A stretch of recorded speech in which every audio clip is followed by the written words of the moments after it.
Thank you very much, everyone. Before I begin, I'd like to offer my condolences and best wishes to the people all across our great South who have endured deadly tornadoes and other severe weather in Texas, Louisiana, Mississippi, Alabama, Florida, Georgia, Tennessee, and South Carolina. My administration will do everything possible to help those communities get back on their feet. We're speaking with their governors and representatives. FEMA is already on its way, and they got there as soon as we heard the word. I said, get out there. So FEMA is there, and you know the great job that FEMA does. It's really something very special. So we just want to say warmest condolences, and we're with you all the way. It's a tough deal. That was a bad level 5. That was a bad group. That's as high as it gets. It was a bad grouping of tornadoes, something that's something incredible. The power, the horrible, destructive power. America is continuing to make critical progress in our war against the virus. Over the weekend, the number of daily new infections remained flat. Nationwide, flat. Hospitalizations are slowing in hotspots like New York, New Jersey, Michigan, and Louisiana. This is clear evidence that our aggressive strategy to combat the virus is working and that Americans are following the guidelines. It's been incredible what they've done. You looked at the charts, and the charts are, and the models from early on predictions where 100 and 120,000 people looked like if they did well, they were going to unfortunately perish. And we're going to be hopefully way, way below that number. So that will be a sign of people doing things right, but it's still just a horrible thing all over the world, 184 countries. This is all a tribute to our wonderful healthcare advisors and experts who have been with us right from the beginning. We appreciate it so much. In fact, Dr. Fauci's here. Maybe I could ask Tony to say a few words before we go any further. Thank you very much. Tony, please. Thank you, Mr. President. Just a couple of things, and then I just want to make a comment about something that happened yesterday. You're going to hear from Dr. Birx soon about the numbers that we've been talking about, how things are starting to balance off. And I think the more as we go by each day, I think we're going to see, and again, I never like to get ahead of myself or of Dr. Birx, but it looks like even though we've had a really bad week last week, remember when I was speaking to you before, I was saying this was really a bad week. There's still going to be a lot of deaths, but we're starting to see in some areas now that kind of flattening, particularly in a place that was a hot spot like New York. That's the first thing. The second thing is that I had a really very, very productive conversation with the Congressional Black Caucus this morning for about an hour, and they really wanted to know what exactly are we going to be doing in the immediate as well as the long range about the health disparities and the discrepancies both in infection and in poor outcome in the minorities in general, but specifically African American. And I mean, I made it very clear to them that what we have to do is focus on getting the resources where the vulnerable are to be able to get testing done, to be able to get the appropriate identification where proper and where appropriate to isolate and contact trace if we can, but also to help mitigate in a community that is suffering and suffering much more disproportionately. So I just wanted to get that out of the way. The other point I wanted to make is that I had an interview yesterday that I was asked a hypothetical question. And hypothetical questions sometimes can get you into some difficulty because it's what would have or could have. The nature of the hypothetical question was if, in fact, we had mitigated earlier, could lives have been saved? And the answer to my question was, as I always do, and I'm doing right now, perfectly honestly, say, yes. I mean, obviously, if mitigation helps, I've been up here many times telling you that mitigation works. So if mitigation works, and you instigate it and you initiate it earlier, you will probably have saved more lives. If you initiated it later, you probably would have lost more lives. You initiated at a certain time. That was taken as a way that maybe somehow something was at fault here. So let me tell you from my experience, and I can only speak from my own experience, is that we had been talking before any meetings that we had about the pros and the cons, the effectiveness or not of strong mitigations. So discussions were going on mostly among the medical people about what that would mean. The first and only time that Dr. Birx and I went in and formally made a recommendation to the president to actually have a, quote, shutdown in the sense of not really shutdown, but to really have strong mitigation. We discussed it. Obviously, there would be concern by some that, in fact, that might have some negative consequences. Nonetheless, the president listened to the recommendation and went to the mitigation. The next second time that I went with Dr. Birx into the president and said, 15 days are not enough. We need to go 30 days. Obviously, there were people who had a problem with that because of the potential secondary effects. Nonetheless, at that time, the president went with the health recommendations, and we extended it another 30 days. So I can only tell you what I know and what my recommendations were. But clearly, as happens all the time, there were interpretations of that response to a hypothetical question that I just thought it would be very nice for me to clarify because I didn't have the chance to clarify. Thank you. The date on that. Excuse me? The date. You know, to be honest with you, I don't even remember what the date was. But I can just tell you the first and only time that I went in and said we should do mitigation strongly, the response was, yes, we'll do it. And what did he do? Is that the travel restrictions? No, the travel restriction is separate. That was whether or not we wanted to go into a mitigation stage of 15 days of mitigation. The travel was another recommendation when we went in and said we probably should be doing that, and the answer was yes. And then another time was we should do it with Europe, and the answer was yes. And the next time we should do it with the UK, and the answer was yes. In this interview, you said there was pushback.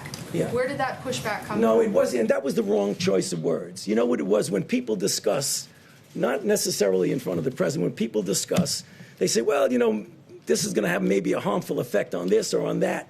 So it was a poor choice of words. There wasn't anybody saying, no, you shouldn't do that. Are you doing this voluntarily, or did No, the president? I'm doing it. Everything I do is voluntarily. Please, don't even imply that. Okay. So, Mr. President, the question By the way, is... the travel ban, that was earlier. The travel ban was done earlier. And if you look at statistics, I happen to write a couple of them down. If you look at statistics, so on January 6th, that's long before the dates you're talking about, there were, CDC issued a travel notice for Wuhan, China, a notice, before there was even a confirmed case of the virus in the United States. That's on January 6th. This is all documented because we have so much fake news. I like to document things. January 6th, long before the dates we're talking about, CDC issued travel notice to Wuhan, for Wuhan. On January 11th, we have 0 cases in the United States. 0. We don't have any cases. So there are no cases reported that we know of. This is January 11th. The CDC issued a level 1 travel notice for health, while there were still no confirmed cases. So we had 0 cases. People want me to act. I'm supposed to close down the economy, the greatest economy in the history of the world, and we don't have 1 case confirmed in the United States. That's January 11th. On January 17th, the CDC began implementing public health entry screenings at 3 major U.S. airports that received the greatest volume of passengers from Wuhan at my instructions. There was not a single case of the coronavirus in the United States. So on January 17th, there wasn't a case, and the fake news is saying, oh, he didn't act fast enough. Well, you remember what happened. Because when I did act, I was criticized by Nancy Pelosi, by Sleepy Joe Biden. I was criticized by everybody. In fact, I was called xenophobic. I was asking Biden to please define that for me. I was called other things by Democrats and some others, not too many others, actually. So that, by the media, definitely. Now, on January 21st, this is long before the time we're talking, because when Tony's talking, I believe he's talking about the end of February. On January 21st, okay, still early, there was 1 case of the virus. At that time, we called it the Wuhan virus, right? Wuhan. There was one case in the whole United States. We had one case. This is all documented. It all comes from you. A lot of it comes from you people. On January 21st, the CDC activated an emergency operations center. There was just one case, one person. That's why that ad was such a phony. There was one person in the United States. You know, they use the ad, there's only one person. That statement was made at that time. One case in the whole United States, one case. I'm supposed to shut down the government, the biggest economy in the history of the world. Shut it down. We have one case. 7 cases were on January 31st. Now, on January 21st, there was a case. Not one person had died. You heard that, Steve, right? Not one person. So we have this massive country, the United States of America. We have the greatest economy in the world, bigger than China's by a lot, right? Because of what we've done over the last 3.5 years, prior to the virus, but including the virus. So we have the biggest economy, the greatest economy we've ever had, the highest employment numbers, the best employment numbers, best unemployment numbers also, the best of everything. So on January 31st, think of it, not one person has died. Not one. Nobody died. Not one, John. I don't think you'll find any. This is reported by CDC, confirmed by the news, which doesn't mean anything to me because they don't tell the truth. But CDC reported January 31st, not one person has died, and I issued a travel restriction from China. Think of it. So nobody died, and I issued. You can't get earlier than that. So we have nobody died, and I said, China, you can't come in. I'm sorry. Because I saw what was going on. It wasn't so much what I was told. It was that I saw what was going on, and I didn't like it. But I didn't speak to Tony about it, didn't speak to very many people about it. I didn't like it. So what did I do? Ready? January 31st, in the United States, not one person had died because of the Wuhan virus. So I issued travel restrictions on that date, even though nobody died, and I got brutalized over it by the press because I was way too early. I shouldn't have done it. Brutalized by the press. But, you know, sort of I've been brutalized for the last 4 years. I used to do well before I decided to run for politics. But I guess I'm doing okay because, to the best of my knowledge, I'm the President of the United States, despite the things that are said. So then, first mandatory quarantine in more than 50 years we did. First mandatory in 50 years. The same restrictions that the Democrats and the media called xenophobic. Now, Joe Biden said he's a racist. He called me a racist because I said we're shutting down entry from China. We're shutting it down. He called me xenophobic, and he called me a racist and other things. Since then, on a Friday night 2 weeks ago, Joe Biden issued a statement. It wasn't him. He didn't write it. I'm sure he doesn't even know that it was issued. But the people from his campaign, who are smart, people that write these little PR releases are pretty smart, reasonably good. Not the best, but they're not bad. But they issued a statement saying that Joe Biden agrees that that President Trump was right to close it down to China. Now, he did that. Now, he issued it on a Friday night. We've all heard about that, John, Friday nights, right? In fact, his was later Friday night than I ever released mine on Friday nights, okay? So he did it pretty late. I mean, you know, like at 11 o'clock in the evening or something. You know, it's pretty late. Anyway, so Joe Biden issued, and it's one of those things. But in February, Nancy Pelosi said we should come to Chinatown. This is late February. Come to Chinatown. We think it's very safe. Come here. Let's all have the big parade, Chinatown parade, probably referring to San Francisco. And that's it. But I took this action early. And so the story in the New York Times was a total fake. It's a fake newspaper, and they write fake stories.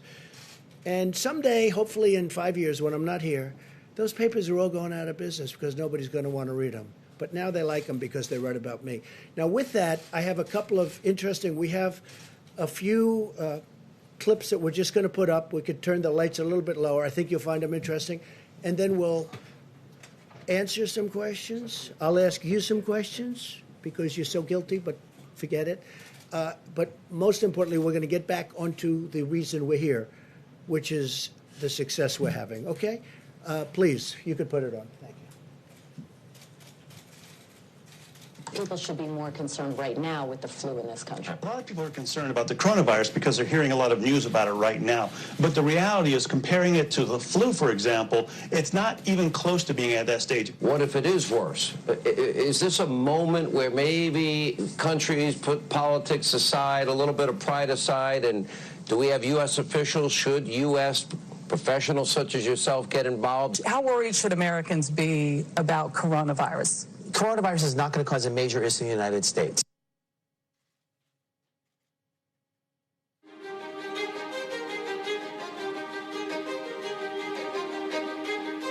Well, we've asked them to accelerate whatever they're doing in terms of a vaccine. We will be suspending all travel from Europe to the United States for the next 30 days. To unleash the full power of the federal government in this effort today, I am officially declaring a national emergency. Medicare patients can now visit any doctor by phone or video conference at no additional cost. The first 1 million masks will be available immediately. As there were more cases, and it was clear that it was spreading out of China, where it originated, the president took this move that he was widely criticized for by Democrats and even some Republicans at the time, which was he halted a number of flights from China into the U.S. The idea was to halt the spread of the disease, keep transmissions to a minimum. He was accused of xenophobia. He was accused of making a racist move. At the end of the day, it was probably effective because it did actually take a pretty aggressive measure against the spread of the virus.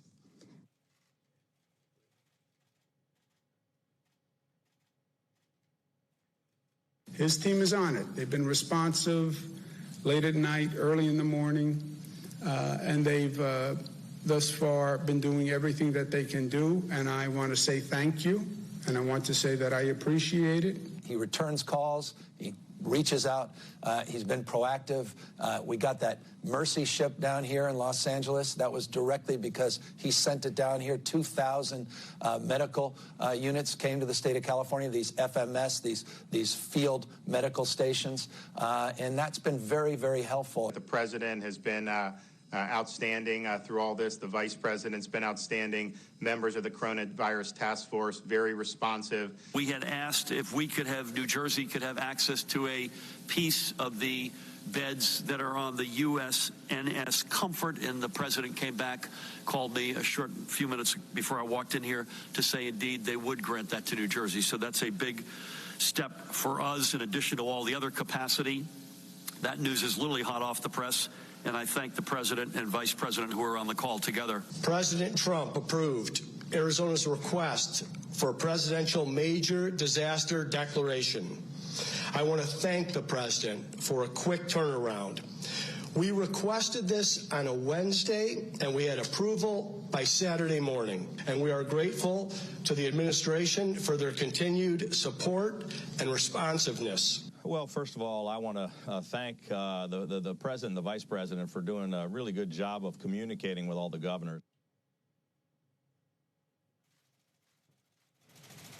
So we could give you hundreds of clips like that from governors, including Democratic, or Democrat as I call them, governors, which is actually the correct term. We could give you hundreds of clips just like that. We have them. We didn't want this to go on too long, but I just want to say, it's it's very sad when people write false stories like, in that case, I guess it was gotten mostly from the New York Times, which is a highly, if you had libel laws, they would have been out of business even before they'll end up going out of business. So it's too bad. But we could have given, you saw the statements. We have hundreds of statements, including from Democrats and Democrat governors. And if you look, they were all saying, we need ventilators, you don't hear ventilators anymore. They have all the ventilators they need, which we were right about. We said, you're asking for too many, you don't need that. And in all fairness, these two people right here, Dr. Birx, Dr. Fauci, they said, I don't think they need that many ventilators. I said, I agree. at one point, and I'm not knocking New York for this, but they were asking, you remember, 40,000 ventilators. And that's more than they have all over the country. And we got them a lot of ventilators, and nobody's complained. We got them, as you know, beautiful. We built hospital rooms all over the country. The governor of Louisiana, John Bel Edwards, was very nice. He said, you know what, you don't have to build a second hospital. Because good news is happening. They're not able to fill the beds. They needed 2 hospitals. We built one. It was perfect. We're just starting the other. I called him up. I said, you think we should build the second one? I don't think you're going to need it. He said, let me get back. He got back. We didn't need it. With Governor Cuomo, in all good spirit and faith, he wanted to have the Jacob Javits Center done. And we built 2,900 incredible beds, incredible. Then we made it COVID, or to be exactly accurate, COVID-19, and which was a lot of work. We had to change the ductwork. We had to seal up certain areas. We had to put areas of rooftop things over the beds. We did a lot of work, and we had it, but they never really had too much use for it. And they called also, Mayor de Blasio, rightfully he called, he said, would it be possible to get more medical help? So now not only are we building facilities, they're asking us for help because they're unable to man it. And we got him the help. We got Mayor de Blasio a lot of help. Then when the Javits Center wasn't used much, and then, as you know, the Mercy, we took the Mercy and we took the Comfort, and we made them both Los Angeles and New York. We made them COVID adaptable, which was not easy to do. And we didn't get almost any people sent there. They didn't need them at the beginning because they didn't need it for anything but this, because there were fewer accidents, fewer motorcycles, fewer everything. And what we did was like an incredible job, but they didn't need them. It turned out they were there. We were ready. You know the expression, they have an expression, ready, willing, and able. We were ready, willing, and able. What the Army Corps of Engineers did was a miracle.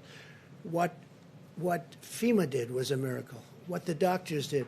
So I got a call 2 days ago from the mayor of New York. He said, could you help us even more with medical personnel?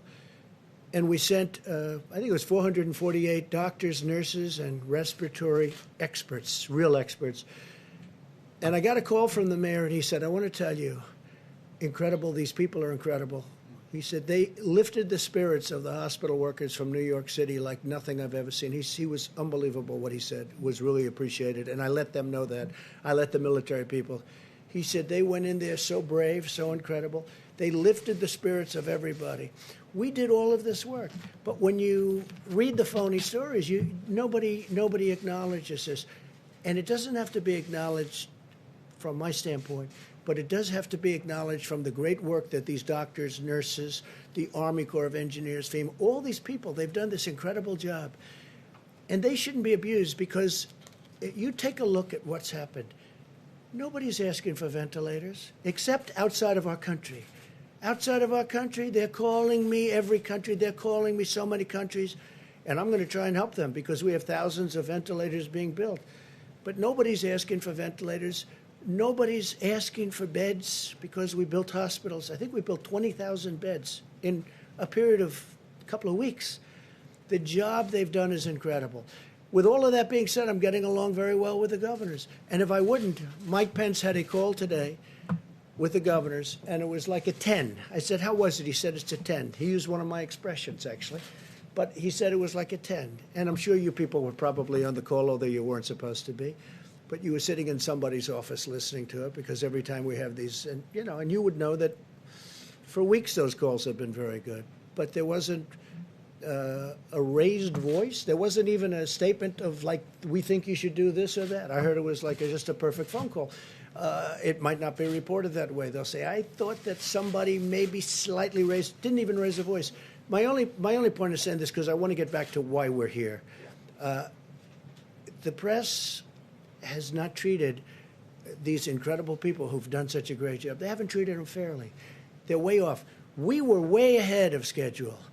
And remember this, because the Times story was a fake, but remember this, everything we did, I was criticized because I was too early. If I waited longer, it would have been you would have been if I went way earlier, if I went 3 months earlier, I would have been criticized for being way too early. So with all of that being said, we understand it. I think I've educated a lot of people as to the press. And I would love to be able to say that we have a very honest press. Honestly, John, there'd be nothing I would be more proud of if the press would work. And I don't mind being criticized, but not when they're wrong. Not when people have done a great job. Yes? Can I ask you about the video? Because I've never seen a video like that played in this room. It looks a bit like a campaign ad. Who produced that video for you? That was done by a group in the office, and it was done we just put some clips together. I could give you, I'll bet you I have over 100 more clips, even better than them. They were just pieced together over the last 2 hours. That was just, we have far better than that. That's nothing compared to some of them. This was produced here in the White House. Yeah, this was done by Dan and a group of people, and they just put it together in a period of probably less than 2 hours. Why did you feel need to do that? Because we're getting fake news, and I like to have it corrected. They're saying what a great job we're doing, and the media, these are the governors of California, governor of New Jersey, governor of New York. Look, in New York, we work very close with Andrew. In New York, ventilators were going to be a problem. They didn't have a problem. We got them tremendous numbers of thousands, but we got them tremendous number of ventilators. You don't hear ventilators are a problem. Beds were going to be a problem. I mean, I'm happy about it. The Javits Center, which is incredible, is almost empty because they don't need them. That's good news, not bad news. I'm not saying, gee, I wish more people were there. I don't want more people there. We brought in the boat. We brought in the Comfort. And the Comfort was originally not supposed to be for this at all. The coronavirus, not supposed to be for that at all. They called, they said, could we have it? That was a number of weeks ago. We said, we don't think you need it, but if you need it, we'll do it. Then they said, could you get the medical personnel to run the Javits Center? Could you get the medical personnel to run the ship? We said, if it's necessary, we will, and we did. There were military personnel.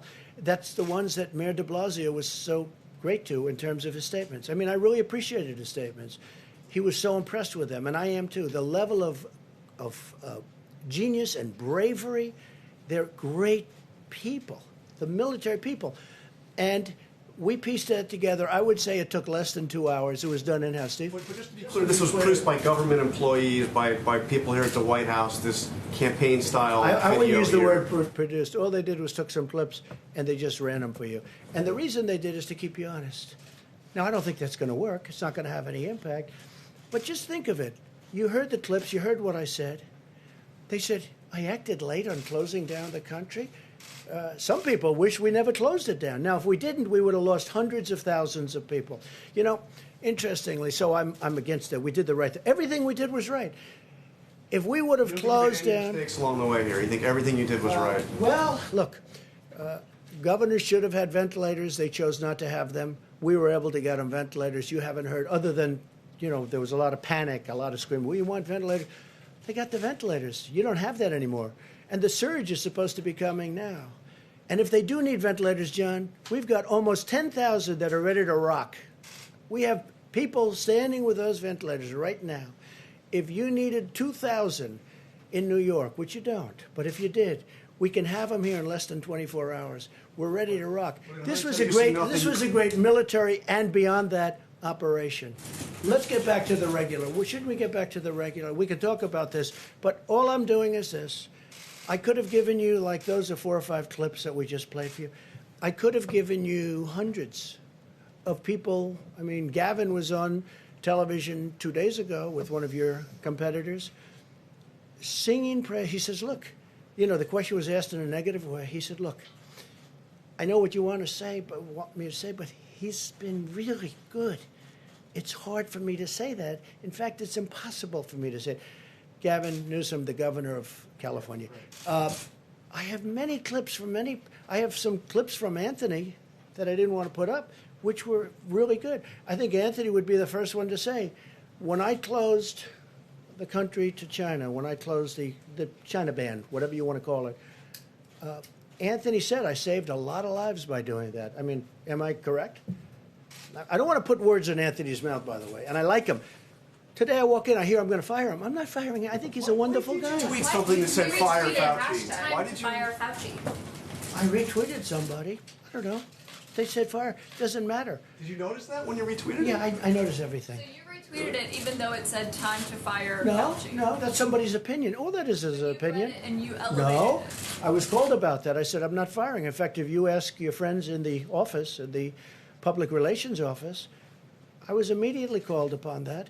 And I said, no, I like him. I think he's terrific because this was a person's view.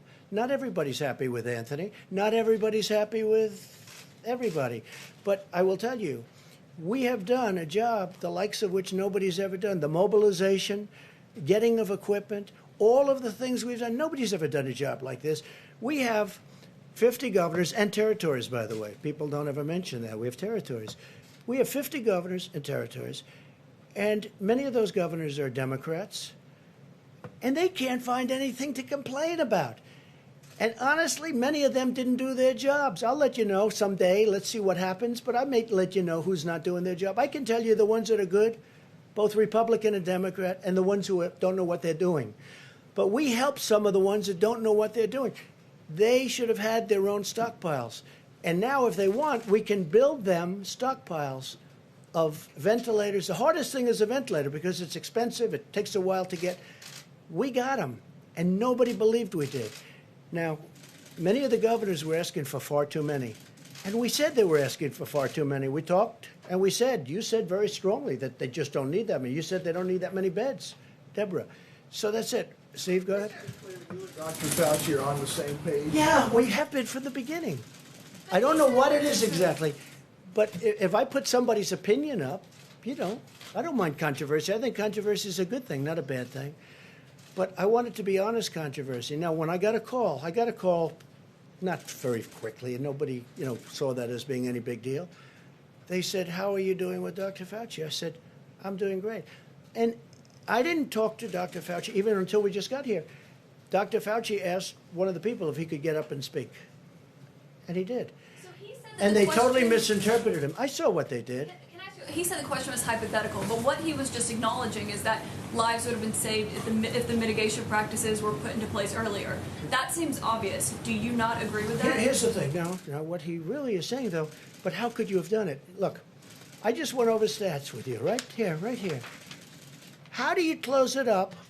You have no deaths and no cases on January 11th. Doctor, would you recommend closing the United States of America? Oh, this must be terrible. How many cases do we have? None. How many deaths do we have? None. January 17th, go back another week. On January 17th, this is 10 days before I did a little bit less than 10 days, before I did the ban. I did a ban on China. You think that was easy? I then did a ban on Europe. And a lot of people said that was an incredible thing to do because you look at Spain. And by the way, we're doing very well because when you look at all of those flat graphs and you add it all up, the United States is very low. And per capita, we're very low. We're doing very well. But how do you close up the United States of America? So on January 6th, no deaths. On January 11th, no deaths. And no cases. On January 17th, no cases, no deaths. I'm supposed to close up the United States of America when I have no cases. You didn't close it down in the middle of March. Should you have closed it down earlier? I closed down from It's not about China. January. Excuse me. I closed it down from China. And by the way, some people think I should have waited longer and maybe ridden it out. I disagree with them, okay? But it was thought of. I mean, that was an alternative. You know, there are a lot of people that would have said, let's write it out. Now, I'll give you the good news. If I would have done that, it would have been, I think, catastrophic. Because their numbers are, Anthony, 1.6 to 2.2 million people would have died if we tried to do that. And I did this last time. Cut it in half. Don't say 2.2 million. Cut it in more than half. Say 1 million people died. Well, that's much more than the Civil War. Cut it in half. Take the million and cut it in half. That's 500,000 people would have died. Now, that number we would have reached, okay? That would have been easy to reach if we did nothing. So we did the right thing, and our timing was very good. But here's the one thing, and you have to say this. When you ask me, why didn't you do this? How come when I did the ban on China and instituted some very tough things, how come Nancy Pelosi, a month later, is in Chinatown saying, let's all march, this is not going to happen? How come we have many of the experts from CNN, and many other networks, if you call CNN a network, I don't personally, but we have CNN, we have many other places, and they're all saying, he doesn't need to do it. He doesn't need to do it. All I'm saying is this. How do you close down the greatest economy in the history of the world when on January 17th you have no cases and no death? When on January 21st you have one case and no death. One case. Think of that. Now, we're supposed to close down the country, but here's what happened. When on January 31st I instituted the ban, Joe Biden went crazy. He said, you don't need the ban. He didn't go crazy. Like, he didn't even know what the hell the ban was. But so he didn't go crazy. But he did say, he did call me xenophobic. Wait a minute. He called me xenophobic. He called me a racist because he has since apologized and he said I did the right thing. So when you say, why didn't you this? Every Democrat thought I made a mistake when I did it. I saved tens of thousands, maybe hundreds of thousands of lives by putting it. That you bought, the argument is that you bought yourself some time and you didn't use it to prepare hospitals. You didn't use it to ramp up testing. Right now, you're so disgraceful. It's so disgraceful the way you say that. Let me just listen. I just went over it. I just went over it. In an unprecedented crisis. Nobody thought we should do it, and when I did it. But what did you do with the time that you bought? You know the what we did? Month of February. You know what we did? Was a gap. What do you do? Month of February. What do you do when you have no case in the whole United States? You had cases when in February. Excuse me, you reported it. 0 cases, 0 deaths on January 17th. February, the entire January. month of I said in January. Your video has a complete gap. On January 30th. What did your administration do in February with the time that your travel ban bought A lot. What? A lot. And in fact, we'll give you a list. What we did, in fact, part of it was up there. We did a lot. Look. You know you're a fake. You know that. Your whole network, the way you cover it, is fake. And most of you, and not all of you, but the people are wise to you. That's why you have a lower approval rating than you've ever had before, times probably 3. And when you ask me that question, let me ask you this: why did Biden apologize? Why did he write a letter of apology? No, that's very important. Why did the Democrats think that I acted too quickly? You know why? Because they really thought that I acted too quickly. We have done a great job. Now, I could have kept it open, and I could have done what some countries are doing. They're getting beat up pretty badly. I could have kept it open. I thought of keeping it open because nobody's ever heard of closing down a country, let alone the United States of America. But if I would have done that, we would have had hundreds of thousands of people that would right now be dead.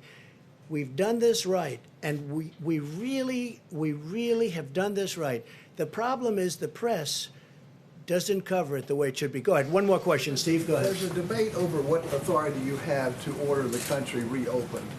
What authority do you have? Well, I have the ultimate authority, but we're going to get into that in a minute. We're going to just finish this up. We're going to tell you about other things that we've done right. But I will say this. Had we said, let's just keep going and let's not do a closing, whether it's 2.2 that they at one point predicted as an outside or 1.6 at a lower number, you cut it all the way down to 6 or 7 or 800,000, take just a fraction of the number that could have happened, it literally would have been more than the Civil War. It would have been a disaster. So the minimum number was 100,000, and I feel pretty good that we're going to be substantially below, Anthony, the 100,000, and I hope we will. All right, so today, the Department of Health and Human Services is announcing 5 new contracts to procure large numbers of additional ventilators under the Defense Production Act, which we used a lot, by the way, which you didn't like to talk about. In addition to the 1,300 we received today. We received today 1,300 additional ventilators. Now, we're probably not going to need them, but we can add that to our stockpile, which is very big, and we can move it around should the surge take place and should it be a very substantial surge. We're ready to rock. The contracts are with General Electric, Hillrom, Medtronic, ResMed, and Vyaire, combined with the DPA contracts that we announced last week with General Motors and Philips, and 2 other contracts with Hamilton and Zoll.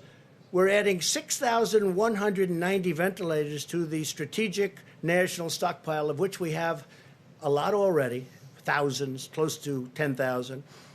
But this will be added by May 8th, another 29,000 by the end of May. and more than 120,000 total we will have by the end of the year. Now, we're going to help other countries. We're going to help states if they need it. We may help some states stockpile. You know, they're supposed to buy their own stockpile. They have state stockpiles. They're supposed to be using that. And unfortunately, most of the states weren't there. And a lot of people didn't want to talk about it, but they weren't there. We will talk about it at the right time if you want to. I at this point, I'm more focused on getting past this nightmare of an epidemic or a pandemic, anything you want to call it. We got to get past it. No one who has needed a ventilator has not gotten a ventilator. Think of that. You know, you heard all about ventilators. We need ventilators because they didn't have them, because the state should have had them. No one who has needed a ventilator has not gotten a ventilator. No one who has needed a hospital bed has been denied a hospital bed. That's not even really our responsibility. Now, if we can help, we're going to do it. But that's where the Army Corps of Engineers did such a great job. We built over 20,000 beds. In fact, we built thousands more than we've actually needed to be safe. We wanted to be safe, and they rose to this incredible occasion. I mean, we built more beds than we thought. We thought in Louisiana we were going heavy. And again, when I called the governor, I said, maybe we shouldn't build that second hospital because we don't want to build it if you don't need it. He called back. He said, I don't think we're going to need it. They had 1,000 rooms, 1,000 beds. And they used a lot of them, but they didn't need the other one, so we stopped it because we don't want to waste. But we're prepared to build thousands more should we need it. I don't think we're going to need it because it looks like we're plateauing and maybe even in many cases coming down. In addition, we've ordered a total of 60 mobile contamination systems. So the decontamination system from Bethel in Ohio is an incredible thing because it takes the masks, and up to 20 times you can decontaminate a mask. And I've been asking from the beginning, why can't we sterilize or sanitize these masks? And it turned out we can. And there was a great company in Ohio. They sent us some great equipment, and they're doing that now. And now we're going to have more than 33 million N95 masks per week. Will be cleaned, decontaminated, and it'll be great. It's something that, frankly, I think people should have thought of a long time ago. 5 more flights landed today as part of the Project Airbridge, our massive airlift operation to bring personal protective equipment into the United States, which has now delivered nearly 500,000 N95 masks, 370 million gloves, 25 million surgical masks, and 4.9 million gowns. So we have millions of gowns, gloves, masks, all surgical equipment coming in should the states need it. Now, the states are supposed to be buying their own stuff, but should they need it, we are ready to give them because we're building up our stockpile again like crazy. Remember, I and you saw the stories, I inherited this administration, Mike, myself, the whole administration, we inherited a stockpile where the cupboards were bare. There was nothing. And I say it, and I'll say it again, just like we didn't have ammunition, we didn't have medical supplies, we didn't have ventilators, we didn't have a lot of things that should have been had, and you can read your own stories on that because you know what happened. They didn't want to spend the money, but we did. To date, we've facilitated the supply of more than 38 million N95 masks nationwide. This week, we'll be sending 2 million N95 masks to the Commonwealth of Pennsylvania. The Vice President will go into more detail. He's got great detail on that, and I think it's a pretty amazing story. We have a lot of masks already in stock, and we have more coming. We're further expanding hospital surge capacity in key areas of the opening, and we have a portion of certain VA hospitals and non-veteran coronavirus patients, including at the East Orange, New Jersey Medical Center, as well as facilities in Manhattan and Brooklyn. They're ready, they're able, they're beautiful. Hopefully we won't need too many of them because, frankly, we built everything that the governors wanted, and in many cases it's too much. We told them it was too much, but we wanted to err on the side of caution. The United States has now conducted nearly 3 million tests for the virus. 3 million, the most of any nation. We are performing approximately 115,000 tests every single day, and our rate of testing is especially high in areas hardest hit by the virus. If you look, and that's really, and it's hit some areas, the virus very, very hard. For example, per capita testing in New York is higher than the rest of the world. The NIH, CDC, and FDA are also currently validating several antibody tests that will allow us to determine whether someone has already had the virus and potentially become immune to infection. We're looking at that. The antibody tests are going to be very interesting over the next short while. A lot of things are being developed as we speak. In the race to develop effective treatments, the drug company Gilead announced that its drug remdesivir has shown promising results, very promising, in compassionate use settings. In addition, the FDA has just granted emergency use authorization for a device that removes certain proteins from the bloodstream, possibly preventing a patient's immune system from overreacting to the virus and damaging vital organs, which is a big problem. Furthermore, over the last 7 days, my administration has deployed roughly 28 million doses of hydroxychloroquine from our national stockpile. We have millions of doses that we bought, and many people are using it all over the country. And just recently, a friend of mine told me he got better because of the use of that drug. So who knows? And you combine it with Z-Pak, you combine it with zinc, depending on your doctor's recommendation, and it's having some very good results, I'll tell you. Think if anybody recommended it other than me, it would be used all over the place, to be honest with you. I think the fact that I recommended it, I probably set it back a lot. But it's a lot of good things are happening with it, a lot of good tests. Scientists are also pursuing a blood therapy known as convalescent plasma. Convalescent plasma. This therapy uses antibodies from the blood of recovered patients to treat those who are sick. And this is something that actually is a very old procedure, but it's done in a very modern way. During this difficult time, we're also working to ensure that the 2020 census is completed safely and accurately. We may be asking for an extension because obviously they can't be doing very much right now. They wouldn't even be allowed to do it. So the census, we're going to be asking for a delay, a major delay. I think, how can you possibly be knocking on doors for a long period of time now? The Census Bureau recently made the decision to temporarily suspend its field operation data collection activities to help stop the spread. In addition, while millions of Americans continue to complete their questionnaire online, the Census Bureau has asked Congress for a 120 extension. I don't know that you even have to ask them. This is called an act of God. This is called a situation that has to be, they have to give. And I think 120 days isn't nearly enough. My administration is also taking bold action to help American workers. On Friday, Americans began receiving the cash payments authorized by a historic $2 trillion relief bill. By the end of the week, nearly 80 million Americans will receive a total of $147 billion. And from what the Secretary of the Treasury tells me, that's very much on time and going very nicely. He'll be speaking in a moment. In payments, these payments go directly into the banks and the bank accounts of these people. Millions of additional payments will follow. The typical family of four will receive $3,400. That's for a family of four. That's something. Additionally, through our Paycheck Protection Program, which is a tremendous success, and they should extend it and increase it. This has been a tremendous success. So successful that the banks are taking a little bit longer to distribute the money, but it's going rapidly. We've now processed over $200 billion in loans to help small businesses retain their workers. Now we urgently need lawmakers to set aside the partisan agendas and to replenish this program with new funds, because it's really something that has been an incredible success. And they need more money to keep it going, to take care of these businesses and keep them open. I want to thank the many governors, health professionals, scientists, and business leaders for their incredible hard work and input over the past month, and even long beyond a month, Mike, I would say. You know, we've been working together with a lot of them for, it seems like, forever. I've been having many discussions with my team and top experts, and we're very close to completing a plan to open our country, hopefully even ahead of schedule. And that's so important. We will soon finalize new and very important guidelines to give governors the information they need to start safely opening their states. My administration's plan and corresponding guidelines will give the American people the confidence they need to begin returning to normal life. That's what we want.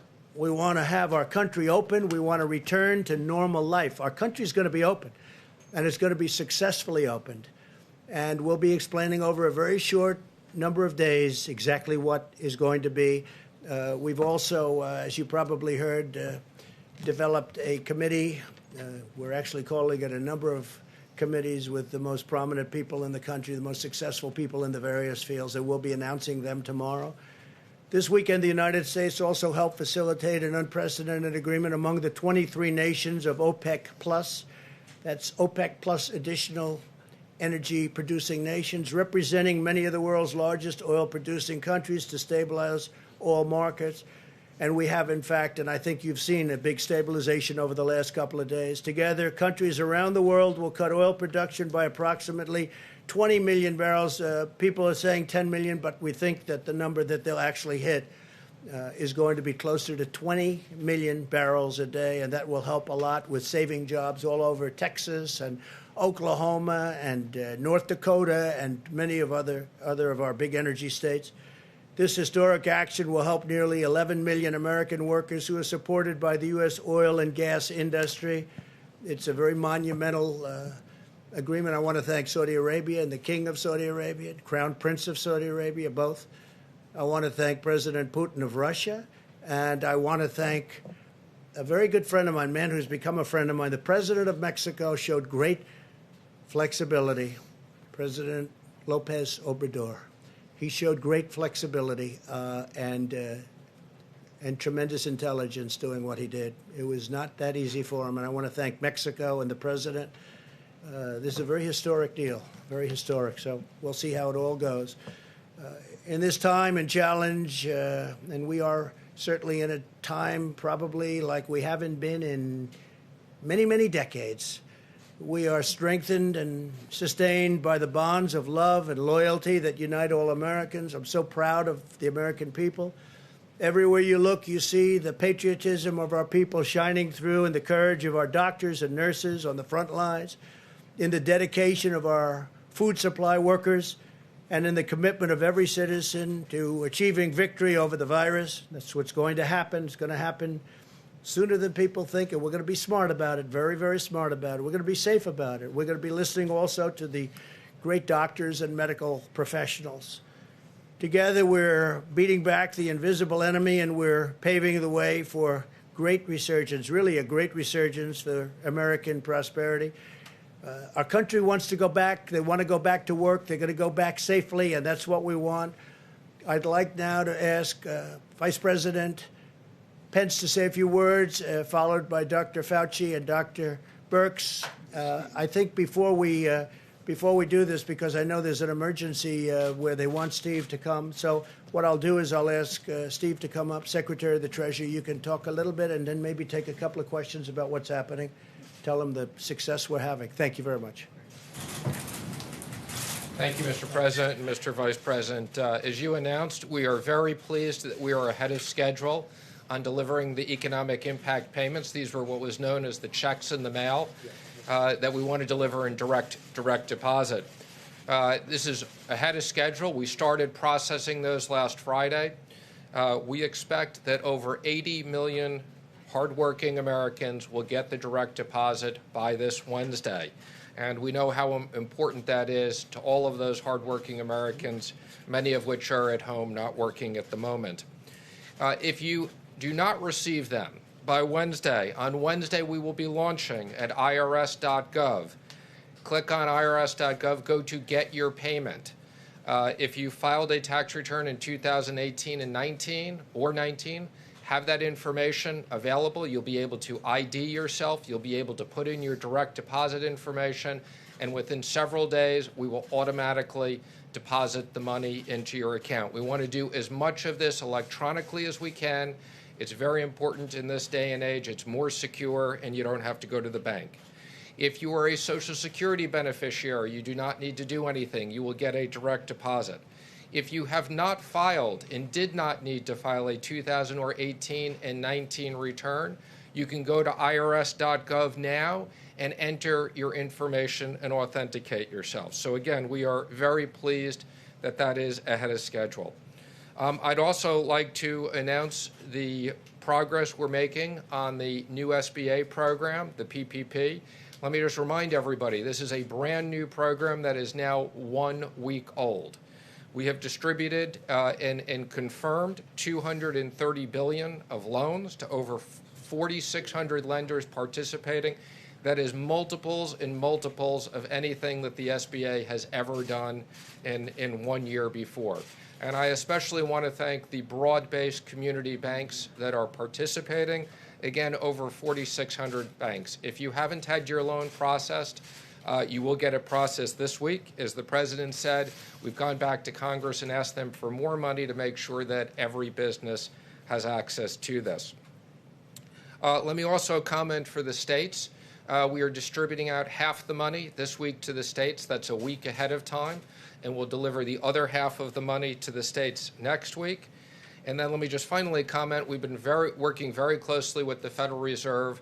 Last week we announced expanded facilities and new facilities that total $2.3 trillion of liquidity. And in particular, I'd just like to highlight a Main Street lending facility that will be for companies between 1 worker and 10,000 people, so mid-sized businesses, and also a municipal facility for states and local governments to be able to access funds given the shortages that they have. So with that, I'm happy to answer any questions. Do you have any questions to Steve, please? Secretary. Thank you, sir. Both Speaker Pelosi and Minority Leader Schumer have said that they're in negotiations with you right now on additional funding for these small business loans, that package. Leader McConnell, though, has said that nothing should be added to the package, that it should just be specific to small business loans. What is the opinion of your administration? Should there be some sort of horse trading here, or should it just be small business loans? Well, the president's view and the vice president's, in my view, is this was a bipartisan program. This SBA program, it wasn't a Republican program, it wasn't a Democrat program, it was a bipartisan program. We've committed to small businesses. We should top up that program now. I know the Democrats want to talk about more money for hospitals and states. Right now, we're just sending the money out to the hospitals and states. They haven't come close to using that money. And I know the president and vice president have said, once we get the SBA done, we can go into another funding bill. The president's talked about potentially adding infrastructure and other things. We think there is a likelihood we will need more money, and we will sit down and try to get a bipartisan bill. But this is important we deliver on small businesses. 50% of the people work for small businesses. Thank you, sir. What's the emergency that the president said you had to go for? The president said you had an emergency negotiation over this bill? Yeah, well, because we don't want to run out of money. We've used about $220 billion of the $350 billion. We don't want to run out of that money. We don't want to create panics that people won't get it. So that's why we want to top that up, and we've asked for another $250 billion for that program. And again, let me just remind you, every dollar we spend in this program, we save $1 of unemployment insurance. So even though we're asking for $250 billion, it really won't cost that much. Could I follow up? Do you have concerns about lifting the guidelines too soon? I mean, what's the economic impact? I understand the economic argument for getting people back to work, obviously, but what's the economic risk of lifting them too early and seeing then a spike in cases again? Well, of course, there's economic risks in both directions. We reviewed with the president today a very broad list of over 100 business people that are going to help advise the president on what needs to be done to reopen the economy. We want to make sure, and again, the combination of economic impact payments, small business payments, enhanced unemployment insurance, the president made very clear we want to make sure that hardworking Americans have liquidity while we wait to reopen the government. So do you believe the government should be reopened, or the country, excuse me, should be reopened on May 1? I've had discussions with the president. I know he's considering it, and I believe he's going to make a decision later in the week. Everything has to be safe. What is your advice to the president? My advice is as soon as it's ready to open and based upon the medical professionals, and again, we're working very closely with the president and outside business leaders to develop a plan. I just wonder, to ask Mr. President, what you think, if you could sketch for us what reopening the economy looks like. Do you think it's going to be everything open, or do you think... We'll be doing that over the next 2 days because we'll probably be making a statement about that and exactly what it looks like. I know what that looks like, but I also want to get the advice, in a sense. We have some of the biggest from every business on this council. We're actually setting up a number of different councils or committees, I guess you could call them. And we have a lot of smart people I think that they will give us some also good advice. But no, we want to be very, very safe. At the same time, we got to get our country open. Yeah, and I understand that, Mr. President. Do you think there is a possibility then that what you do is you open it incrementally? Do you think people will go back to restaurants, to concerts, the cinema? I do think so. Eventually they will, yeah. And let me ask one. I think eventually they will do that. And I think we're going to, boom, I think it's going to go quickly. Our people want to get back to work, and I think there's a pent-up demand like there hasn't been in a long time. And that's why you see the stock market. I mean, to think that the stock market's at the level it is right now with all that this world and this country has gone. And look at the European Union, how badly decimated they've been. Look at other countries. Look at China, by the way. I've seen the numbers. Look at China. Look at how these countries have been just decimated by this. And to think that the stock market is at this tremendously high number, not that much, you know, it was looking a little bleak for a while, but it hit a certain point and then started going up. I think that's a great tribute to the fact that there's a demand. Yeah. Mr. President, thank you, sir. In regards to some of your tweets earlier today, and I think it was Steve's question, my question to you is what provision in the Constitution gives the President the power to open or close state economies? And then numerous provisions. We'll give you a legal brief if you want. And then we'll be looking forward to that, sir. But following up, what happens if you say, for instance, we want states to reopen, but California or New York do not open? What would you do then? I think everybody wants to open. I mean, sorry, can I just ask one other thing on that could happen, but I don't think that would happen. It's been states that have closed, ordered schools closed. It's been states that have ordered businesses like restaurants. That's because and I let bars that closed. happen. Because I would have preferred that. I let that happen. But if I wanted to, I could have closed it up. But I let that happen. And I like the way they've done it.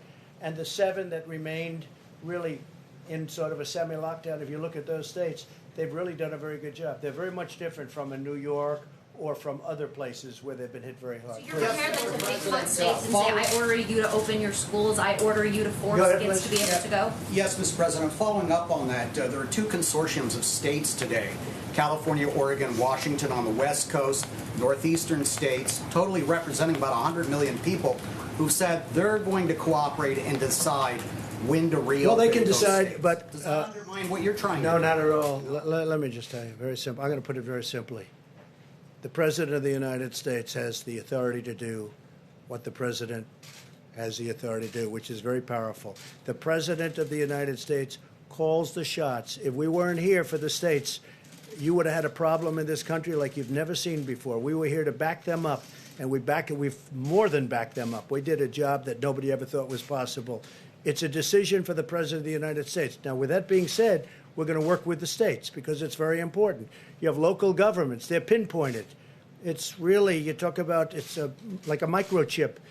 They're pinpointed. We have local government that hopefully will do a good job.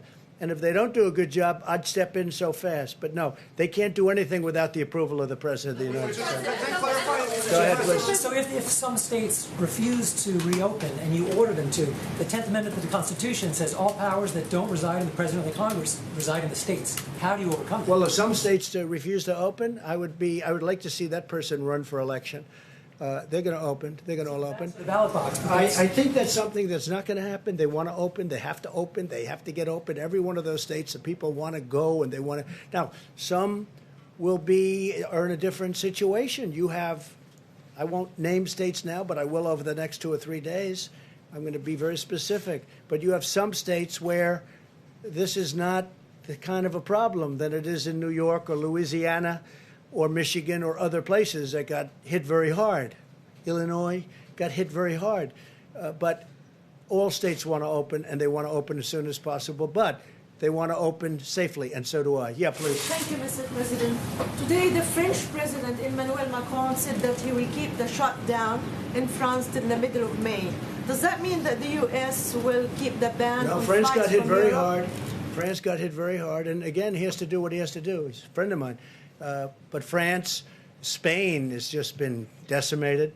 You look at what's happened in Italy. It's a very well-known fact, what happened in Italy. No, they were hit very hard. Question for Secretary Mnuchin. Has everybody that you would like to have, the 100 business people on the Economic Council, have they all been invited already? Have they all agreed to They haven't been invited yet. We just reviewed the names with the president today. And are they from all sectors? Energy? Yes, basically there's verticals, so every single area of the economy we wanted to be represented. Great. One other thing, is there anything else needs to be done to work on industry, oil industry jobs, to save oil industry jobs after the deal this past weekend? Well, I think there's always things. So we're working with Larry Kudlow. I mean, we have economic plans for every single part of the economy. Obviously, in the case of the oil industry, they've been hit especially hard because you've had both the supply issue and you've had the demand issue. Have you figured out the bailout money for the airlines, what the allocations for the airlines? So I'm pleased to say we've worked very hard. I think, as you probably have seen, we put out a press release that we have now had discussions with almost all the airlines. I've personally had discussions with all the major airline CEOs. We specifically created an exception for small airlines that we could process very quickly, and I think you'll see very quickly decisions coming out. I'm very pleased with the discussions we've had. We've had very good Secretary, yes. do you foresee a need for a phase 4 stimulus, or is this Steve, I just want to say we have had discussions. Wait, excuse me 1 second, please. We've had very good discussions with the airlines. Very good discussions. Is it possible to reopen the economy on May the 1st? I don't want to say that. You'll be hearing over the next few days. Let me just do you comment. still see a need for a phase 4? Is this push in lieu of another stimulus? Okay, so again, let me just comment. I mean, Congress on a bipartisan basis approved an unprecedented amount of money to help American workers and American business because it was no fault of their own that business was closed down. We have been very diligently executing on that. You know, everybody said it was going to take months to get people money. We are executing very quickly. We created a whole new SBA program in a week. Our job right now is to execute the $2.3 billion, which we can add several $1 trillion with the Fed. The one area we are particularly concerned about is the small business program. Quite frankly, it's even more incredibly popular and successful than we anticipated. So the president wants to be very clear we have money for that. And once we get done with that, we will review with the president. If there is more money that needs to be to support this economy, to support hardworking Americans, we will work with Congress to get that done. And Steve, do you want to talk about phase 4? So phase 4, the president has talked about infrastructure for a long period of time.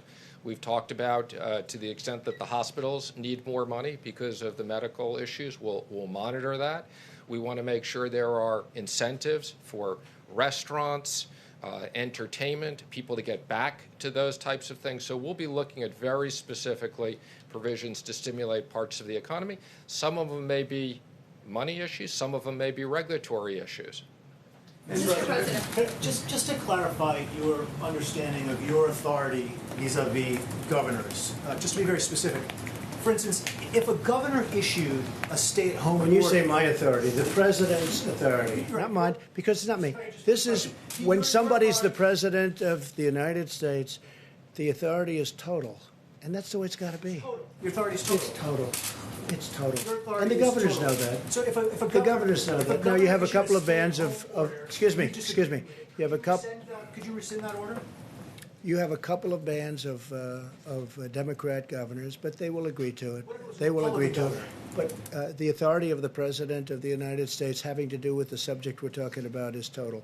Mr. Vice President, do you agree with that? Yeah, please, go ahead. The President's authority is total? One of the things we saw in your video about was the travel ban from Europe. As part of reopening America, do you want to reopen the borders so that people from Europe, from the UK... At the right time. A very good question, actually. Well, I'm going to have to take a look. I wouldn't say Italy's doing great right now, and I wouldn't say Spain's doing great right now. And we just heard that France is extending its stay-inside order, right? They've extended it. I just see that, and I think for a short period of time. But no, when they're back, we want to do it very quickly, but we want to make sure everything's good. No, right now we have a very strong ban. We're going to keep it that way until they heal. Weeks, months? What would you... Well, I can't tell you that. I have to see. How are they doing? I mean, France just went for another 2 days, for another 2 weeks. We have to see, John. So Dr. Fauci said that you took his advice on the question of mitigation. He made the recommendation. You accepted it. You put it into place. As you make this next decision, which, well, I'm as not you sure have said, who, John. I'm not sure who really gave me advice on the ban. I think I took my own advice on the ban. I don't know. The social distancing I'm talking about, the shutting down, okay. not of travel, but of activity. So my question is, as you make this next decision, which you have said may be the most difficult or important decision of your presidency, will you assure the American people that you will again take the advice of the doctors, of Dr. Fauci, of Dr. Birx? Will you take the advice of the health experts before you do that? I will, and many other people also. But I will absolutely take their advice. Well, would you go against their? Would you go against their recommendation if they say you need another 15 or 30 days? I don't think it would be likely because I think we're not very far from being on the same page.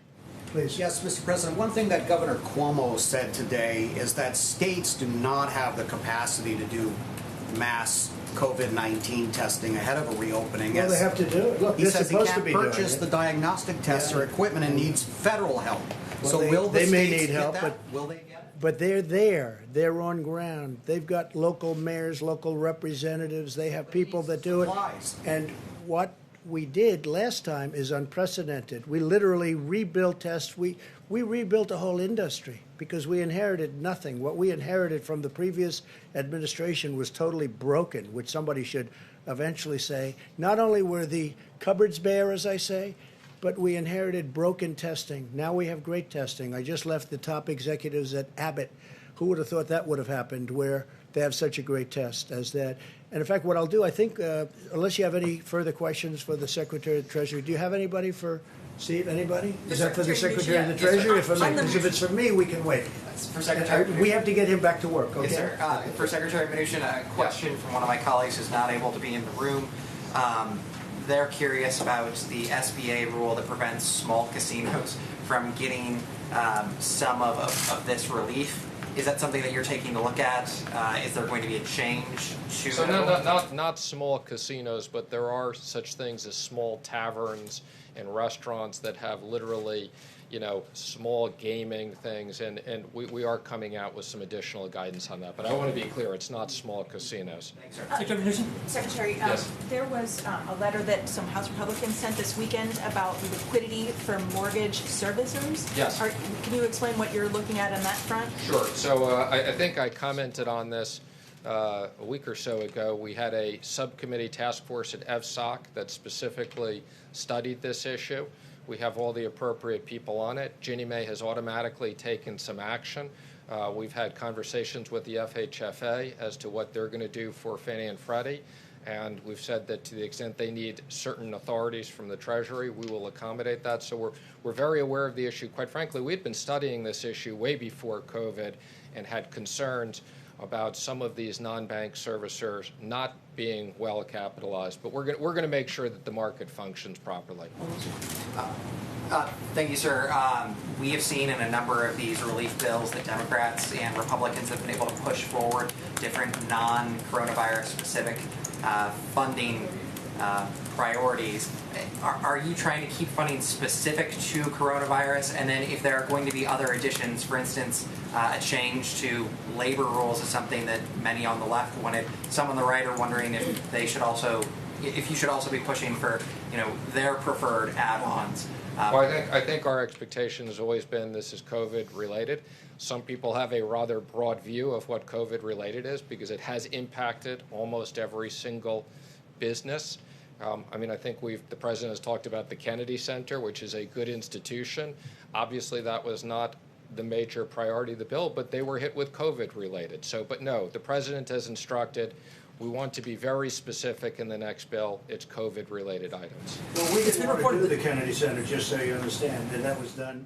The Democrats wanted it in. We didn't want that, but they wanted it in, and we had to agree in order to get something done for the workers. But we want this to be for the workers and for companies that employ the workers. That's what we're looking for. We're not looking for extraneous nonsense. It's been reported that you argued at the time of the China ban was being discussed, that was too disruptive to the global economy. Is that accurate? Okay, let me be clear. I had nothing to do with the China ban. I wasn't on the task force at the time. I'm not even sure I think I was traveling at the time, but I never had any, I was not part. I did become very active, and after the China ban, but that report in the New York Times was not accurate. I was not part of the task force at that time, and I was not involved. Matter of fact, I think I may have been traveling. There's a proposal, I believe, by Senator Hawley to get direct payments to employers to pay people who have been laid off and to keep people on payroll.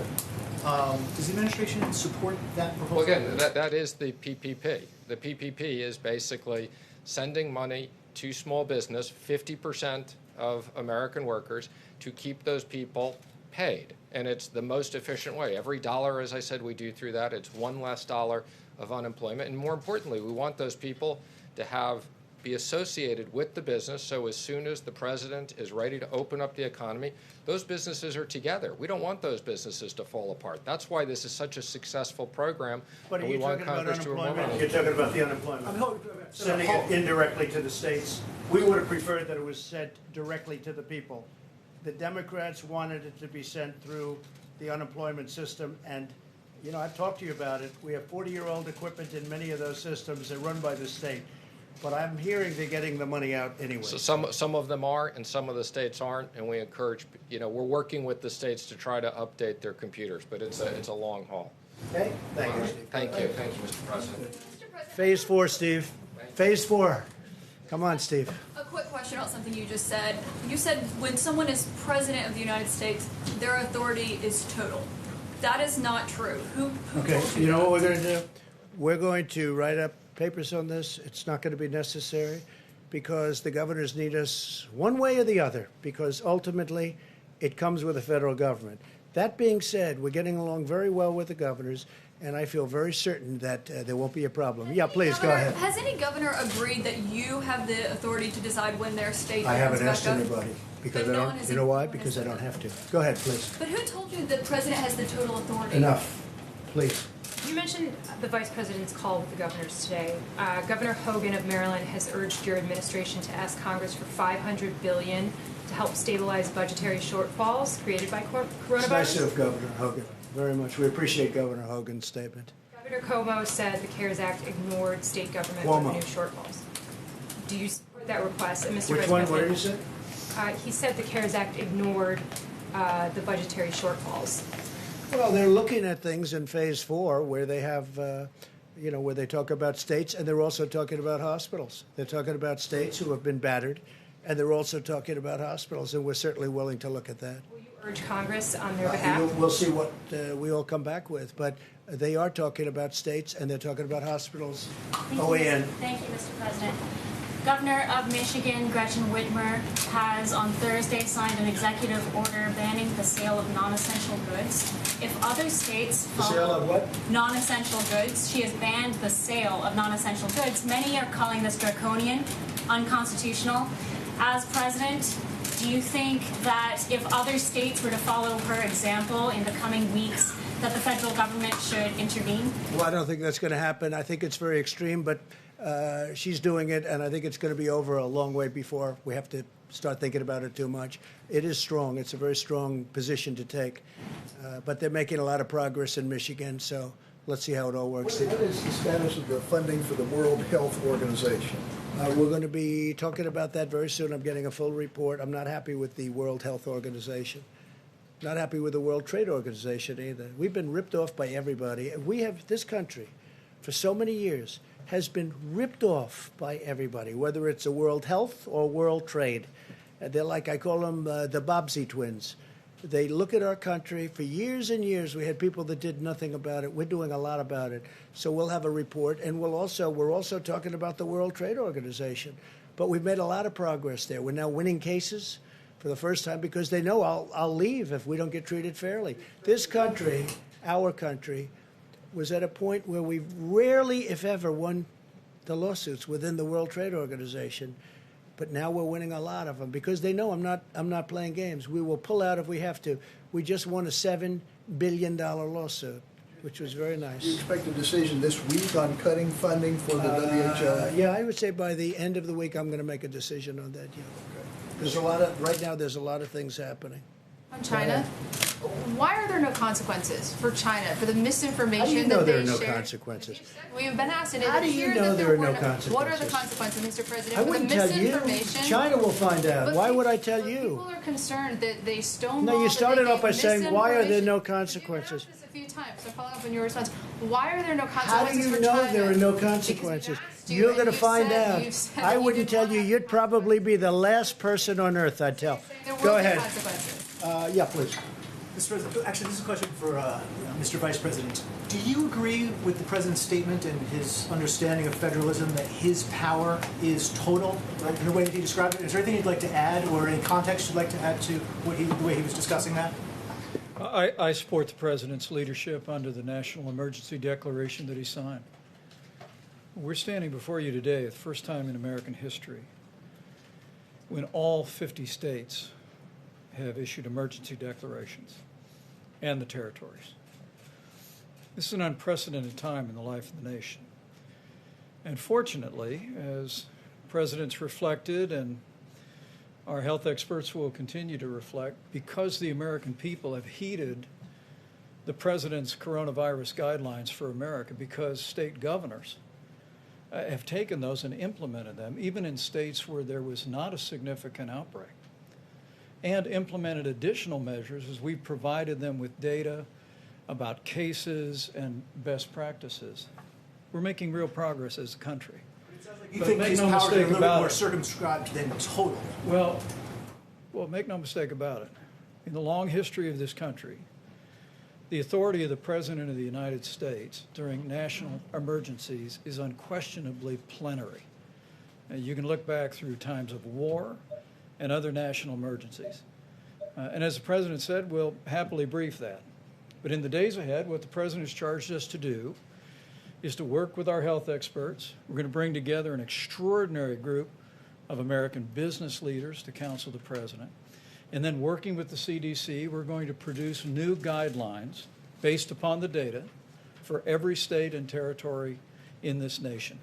We're going to give them guidance, and as the President's indicated, we'll continue to respect the leadership and partnership that we forge with every governor in America. But this is an unprecedented time. But I have to tell you, when you look at the fact, despite the heartbreaking loss of more than 22,000 Americans, when you look at the fact of what the health experts told us this could be, I think I only can feel a sense of gratitude to the American people, gratitude to the extraordinary team that has counseled this president, the steps that President Trump has taken, the policies that governors have implemented all across America. I mean, we were discussing today at the task force that when you look at the European Union as a whole, they have nearly 3 times the mortality rate that the United States of America has today. And that is a tribute to our extraordinary healthcare workers, their dedication, their tireless work. But it's also a tribute to the fact that the American people put into practice the mitigation efforts that the President counseled the nation to do on the advice of our best scientists now more than a month ago. And our hospitals were not overwhelmed, and are not overwhelmed at this hour. And I have to tell you, standing here today, I couldn't be more proud to stand alongside this president and to be a part of this team that has served the American people during this challenging hour. And I just say to you, to every American looking on, as we see the numbers leveling and maybe even beginning to go down, I just encourage you to keep doing what you're doing, because of the sacrifices that Americans and American families have made through these mitigation efforts. You're saving lives, and you're seeing our nation through this time. Sir, did the states tell you, you've been talking to the governors quite a bit, did those coalitions of states on the West Coast and in the Northeast, did they tell you what they were going to be announcing before they announced it? Governor Phil Murphy and the governor of Connecticut expressed today that they were going to be speaking and discussing on a regional basis what their recommendations would be. And we assured them today. About that, though, sir? We assured them today on our conference call with, I think, 48 governors that were with us today for the better part of an hour and a half. We told them that what the president would be producing, is directed to be produced, are additional guidelines for the states certified by the CDC that would inform those governors and local communities and mayors about the best way forward based on the unique circumstances that those states and those communities are facing.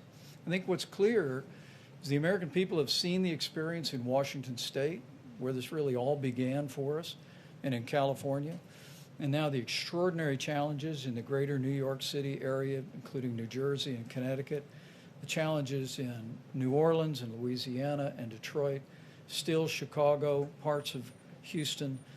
But they're also seeing that in each one of those cases, that the mitigation efforts are truly working.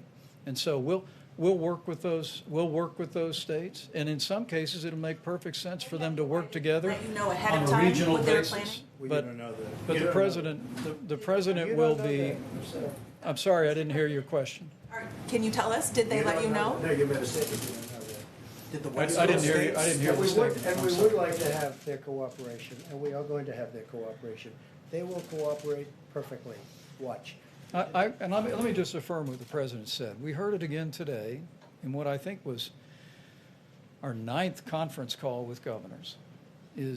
I think every American would be proud to see the partnership that this president has forged with governors across the country. I mean, it is an extraordinary statement, and you'll see some data when Admiral Polovchek gets up in just a few moments. But the flow of resources from around the world that we've moved into areas that have faced challenges. I mean, this president has directed us to ensure that every state has what they need when they need it. And the spirit that I heard again from Republicans and Democrat governors today was reflective of that partnership. And as we move forward to the president's goal of reopening America, we expect the same kind of partnership in the interest of the nation. All right, go ahead with the new face mask. Sir, if you can hear me through the mask. Barely. Can you... I hear you well. The District of Columbia argues that they were shortchanged in the most recent funding bill because they were treated as a territory instead of as a state. Will that be made right in Phase 4? Well, we're looking at that, certainly. I heard that complaint, but the mayor seems to be very happy with everything we've done. I mean, she's actually, and she was on today saying very good things. Okay, yeah, go ahead in the back. Yeah. Mr. President, you talked about this being the most difficult decision that you are going to have to take about whether to reopen the economy. I wonder how much it weighs on your mind, the thought that if there is a second wave, you've reopened the economy and you might have to shut things down again. It does, and I hope that won't happen. I certainly hope that won't happen, but it does weigh on my mind. Okay, in the back, go ahead. Yeah. Go ahead. Mr. President? Go ahead. Thank you. A question for one of my colleagues who wasn't able to be here. China deployed an aircraft carrier into the South China Sea this weekend amid claims by Chinese state media that COVID has reduced U.S. military readiness in the region. What kind of responses are you thinking of? Will you have a response to this action? China has their own difficulties. We have a relationship with China that we're not happy with certain things that happened over the last period of time, as you know, and I've been very explicit on that. But we know all about that, and no, China is, we've seen what they did. We've seen many other things that they've done, both pro and con, and we'll be just fine. I mentioned something earlier where you said that you were putting together the economic task force and that you thought that the recommendations were happening earlier than expected. Did you mean to suggest that it could be before May 1st that you start recommending? I don't want to say that, but we're going to be putting out guidelines and recommendations fairly quickly, in a few days. You're not ruling out that it would be before I'm May not going to 1st. say, but look, certain states are doing very well. Certain big parts of the country are doing very well. They're doing really very well. And so we're going to be putting out recommendations and guidelines very soon. Steve?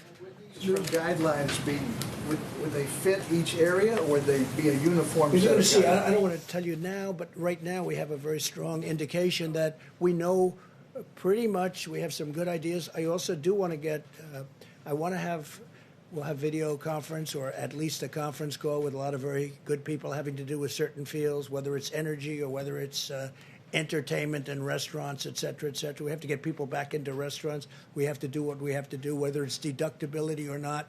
We'll see, but it should be deductibility. You'll get them back so fast. I mean, they used to have deductibility. The restaurant business, it was one of the hot businesses, and then they ended it a long time ago, many years ago. But we may need that to get people back into the restaurants. Please. Yeah, Michelle Obama today got behind mail-in voting nationwide as a possible solution to what's been going on in the states. She said it shouldn't be a partisan issue. Have your advisors told you that that could save lives? Well, absentee ballot are you talking about? But on a massive scale because of the coronavirus. Well, I don't know what she did. I mean, I didn't see that. When did that happen today? Yeah, today. She's back to nonpartisan group. I wish her a lot of luck. On Abbott Labs, you said you had long. Yes, Mr. President, there's a little bit of confusion about your phone calls yesterday with President Putin.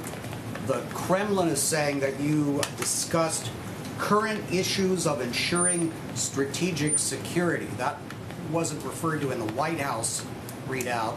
Can you enlighten us? We discussed many things. We did discuss China. We discussed many different things, but it was primarily a call on the oil, as you can imagine. And they were very helpful in getting a stabilization price, a stabilization of the number of barrels. I think the number is going to be closer to 20, maybe 15, but closer to 20 than it is going to be to 10. And I think it was a very important call. I also spoke with the King of Saudi Arabia, and that was a very important call. And the bottom line is OPEC Plus. It's called OPEC Plus because there are other states, also other nations. We came to a very good agreement. Please. Go ahead. What was the part about strategic security? Was that... I would say mostly we were talking about China. We were talking about their borders. And we were talking about our borders a little bit, our borders with Mexico, because as you know, Mexico was a big part of the deal.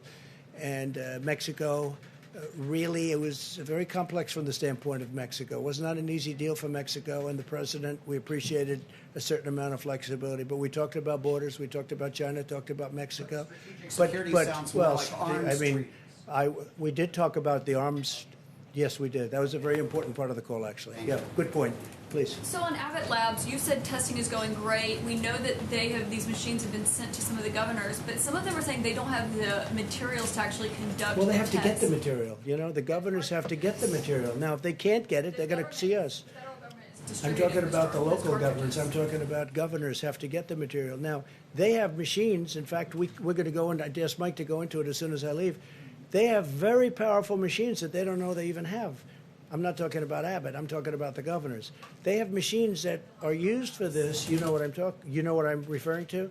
Very big, very powerful machines where in a certain state's case, they're only using 10% of their capacity, and they didn't know it. That happens to be Illinois. John, please. Real quick, these 15-minute tests that you've sent out, these new ones that you had in the Rose Garden, they say, including Governor Sununu in New Hampshire, that they don't have the cartridges to actually conduct the test. So when will they get those cartridges? What do you think the answer to that is? Rapidly increasing the numbers. Rapidly increasing the numbers. Rapidly increases, well, pretty quickly. They can do 50,000 a day. Well, you have other machines where they can really work. And a lot of the states have the big machines that can do a lot. They didn't even know they had them. They didn't even know that they had them. And Mike is going to be talking about that. And you remember you mentioned several weeks ago the Google was putting together that website where they would handle the drive-in testing. Google and Apple. Have you given up Google on and Apple combination? Have you moved past that? A lot of people don't like it from the standpoint of constitutional rights. I mean, a lot of people don't like it, and some people think it's great. No, they are working on that, as I understand. The testing website. Remember you said a I know website that. for Google, I know. and it's only operating in I think 5 counties in California right now. No, Google's looking at it, but Google is also working with Apple or looking at something. We have the greatest companies in the world looking at things that in a year from now, everything that we're looking at now is going to be obsolete. That's how good it is. We have things happening that are unbelievable. I saw a presentation today that I can't talk about yet, but it's incredible. Plus, I think they're doing, Tony, I think they're doing very well on the vaccines. They're working hard on the vaccines, and I think you'll have an answer for vaccines. I believe that there's some great things coming out with respect to that. Now, you need a testing period, but you're going to have some great things. Please. Sir, on the contact tracing that Google and Apple are doing, so different subject on the contact. No, this is the Google and Apple. I don't know if it's a partnership or what, but they're working on some. Correct. So there was the one. They're working on more than one element. They're working on a couple of different things. Google and Apple. Google is also working on something, as you know, having to do with testing. I believe they're doing that in a singular fashion. So my question is not about the drive-through testing website, not that. Okay. On Google and Apple's contact tracing, that they want to, they've got this process now where they can put, contact tracing on your phone. If you opt in, you can be alerted if you've been in contact with someone with the coronavirus. How do you feel about that? Well, it's an amazing thing, but a lot of people have some very big constitutional problems with it. You know that. It's an amazing thing. And it would be, actually, as you know, other countries are thinking about using something similar, but not as good. Which other countries are thinking about something similar? I hear Singapore is. Now, Singapore had a little bit of a setback because they had a break, you know that, but they'll take care of it. I know the folks in Singapore, they're doing a great job, and they're going to put it back very quickly. But Singapore and other countries are looking at other things, and some countries are doing other things. Would you prefer that Americans use some other Well, I don't want to system? get into that because we have a whole constitutional thing. We have more of a constitutional problem than a mechanical problem. But we will be making a determination on that. That's something we're going to be discussing with a lot of people over the next 4 weeks. That would be a very accurate way of doing it, but a lot of people have a problem with it. Yeah, please, go ahead. A testing question, maybe for Dr. Fauci as well. Can you talk about where the antibody test is and how quickly Well, it's that moving will- along. I think I can speak because I have to leave. Moving along quickly, moving along well. It's a test that's been going along for many, many years, except now we have very modern, very incredible versions of it. But that's moving along. The antibody test, moving along very well. Okay, any more COVID-19? COVID-19. One soldier on the Steve? Theodore Roosevelt has died. Have you determined the status of Captain Crozier, the former? Well, that's going through the Navy, as I understand it. The Navy is going to be making decisions on all of that. And they had a break-in. I don't think the ship should have been stopping in Vietnam when you have a pandemic, to be honest with you. I don't think the captain should have been writing letters. He's not Ernest Hemingway, as I said before, and he shouldn't have been writing letters. And I don't know who gave the orders to stop in Vietnam, but they stopped in Vietnam, and all of a sudden they get on, and now you have over 500 sailors and people on the ship that are affected. I don't know whose idea that was, but that wasn't such a good idea in the middle of a pandemic. Yes, please. I have a question John, go Just ahead. one last on this question of constitutionality. I'm just wondering what changed your view, because Nothing changed it. No, I know exactly what you're going to say. Nothing changed it. The fact that I want to rely on states, or maybe will, or maybe have, and the fact that we've gotten, that's one thing. The fact that I don't want to use the power is another thing. Look. From the standpoint of the Constitution, yes, Constitution. You thought it should be up to the governors. You can look at constitutionally, you could look at federalism, you can look at it any different way. John, the fact that I don't want to exert my power is much different. We have the power. Does the federal government have the power? The federal government has absolute power. It has the power. As to whether or not I'll use that power, we'll see. I would rather, John, I would rather work with the states because I like going down to a local government. That's why with, I guess it's now 7 states, not 8, because South Carolina did, they went away from what we discussed the last time. So that's why I looked at the individual states. They're doing a very good job. They're really doing a very good job. I'd rather have them make the decision. Now, the fact that I'd rather have, that's fine, but I have the absolute right to do if I want to. I may not want to. We have a very good relationship. Now, we'll see what happens. If you noticed a few states you're talking about, they're all with Democrat governors. But if governors are doing a good job and they control it better, because you don't have somebody in Washington saying, set up a testing site in the parking lot of a Walmart. And we're in Washington and they're in a state that's very far away. That's really, it should be, and it should have always been, and I've always said it was. But the relationship we have now with the states and governors is very good. And we'll be announcing over the next very short period of time exactly what we're going to be doing. Okay, a couple of more. Go ahead. On coronavirus and Joe Biden, he's the presumptive Democratic nominee. Do you have any plans yet on when you'll start sharing, or when the White House will start sharing some of that information about the coronavirus, your presidential Well, nobody's data? called about coronavirus from their standpoint. Look, they had the H1N1, which is swine flu, and that was a big failure. That was a tremendous failure. They had a lot of failures, and you take a look at the history, and 17,000 people died, and you talk about late. They were so late. They were late like it never even existed. That was a big problem. Caused a lot of other people a big problem too. So You know, if Joe Biden would like a briefing, I'd certainly get him a briefing. I don't know what he'd do with it. Yeah, please. Are Jared and Ivanka serving on the new task force, and how are you going to balance what? No, they're not. No. Yes, go ahead, please. I want to clarify. So, in earlier conversation, there was a description of multiple different councils or task forces. Can you just explain exactly what the structure Well, you is and have who is going Mike's to be task on it? force, which is the White House task force, which really brought us up to this point brilliantly, I must say. Dealt with governors all the way through, and I was on many of those calls, and every call got better and better and better. It was hostile at the beginning. By the time we finished, I mean, today's call was a very good call, very friendly call. I think everyone's online. And again, you don't have anybody driving you crazy saying they're not getting ventilators, they're not getting all of the different things. They need more beds. They have a lot of beds right now. And we always erred. I think it's important if you know, we always erred on the sake of give them more, even when we didn't think. We didn't think New York needed the beds that they were asking for. We didn't think they needed the ventilators that they asked for. And we were right. Now, on ventilators, we're ready to march. I told you this. We're ready to march. We have 10,000 ventilators. We're ready to move them anywhere in the country where we need them, if we need them. We're also building a lot of ventilators, and that's going to be used at some point. I believe, you know, we're going to have stockpiles, including state stockpiles, if they want to work out some kind of an arrangement with us. But we're also going to help other countries, whether it's Italy or Spain or France is having a big problem. They all desperately need, Germany too, they need ventilators. So we're going to have a lot of ventilators. We have a lot, you heard the numbers, we have a lot coming next week. Next week we have a tremendous amount coming. Okay, final question, Steve. I'd ask about how the task force is going to be structured. Is it one? No, then we have, in addition to that, we have a number of committees.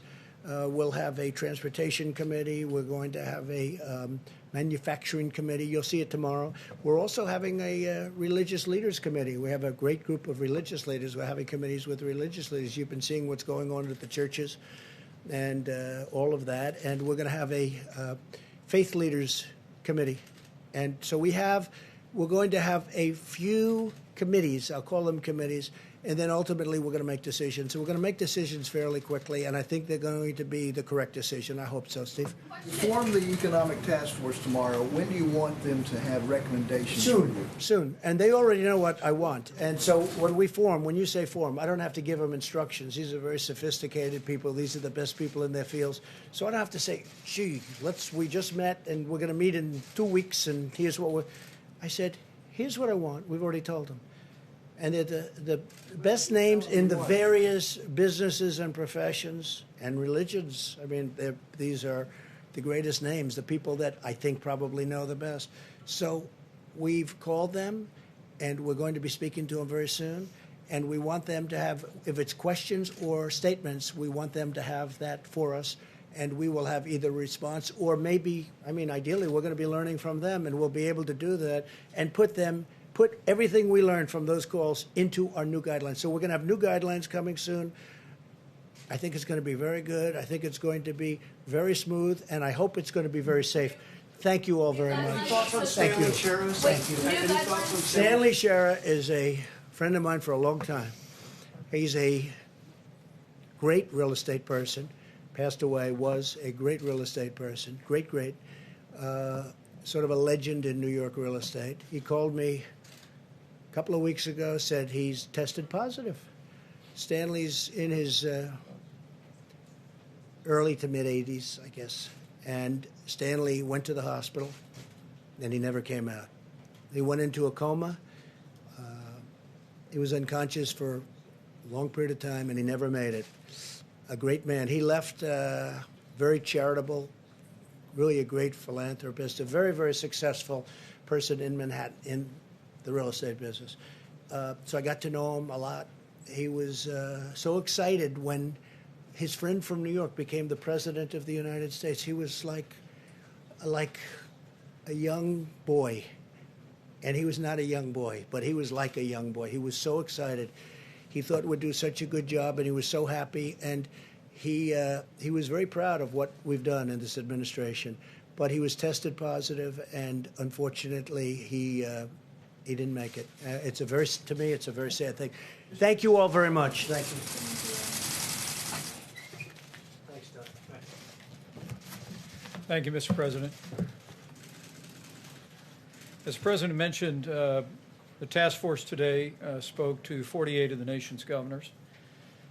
On that call, we reflected on the fact that all 50 states had emergency declarations in place, which was a first for American history. $5.2 billion have been distributed to the states under the Stafford Act, and it was a productive call and reflective of President Trump's ongoing direction for us to work closely with the states to make sure the states in the areas most impacted by the coronavirus have what they need when they need it. We spoke about the issue of testing and supplies, and I'm going to ask Dr. Deborah Birx to come forward, as well as Admiral Polovchek, to reflect on both of those topics for you. Dr. Birx has been leading an effort from the task force from early on rapidly expanding testing. It was early on that the President formed that public-private partnership with commercial labs, and as we stand here today, more than 2.5 million tests have been performed. And when we add in the estimates of labs that we have to assume with reasonable projections have not yet reported into the CDC, we think that number could be closer to 3 million tests that have been performed. As has been mentioned, the new 15-minute test, we are working closely with Abbott Laboratories that the President and our team met with today here at the White House to rapidly increase the availability of cartridges. Abbott is producing roughly 50,000 cartridges a day. Fema acquired an initial supply of that and distributed those to the states, but we're working with the states to not only distribute what's being made, but also work with other suppliers to create additional cartridges. A point that I'll ask Dr. Birx to expand on in just a moment is the fact that beyond the new 15-minute test by Abbott Laboratories, beyond what we expect to be a new antibody test, which may well be approved by the FDA in just a matter of days, and an antibody test that would be produced at the rate of 20 million tests a month. The reality is that those commercial laboratories that the President brought in here the better part of 2 months ago and initiated that public and private partnership with have been producing hundreds of thousands of tests every single week. But as Dr. Birx and our team have apprehended, we believe at this point in time that of the Roche equipment that is out there that does the high-speed testing, and we inform governors of this today, we think that that some 20% of that capacity is not being used.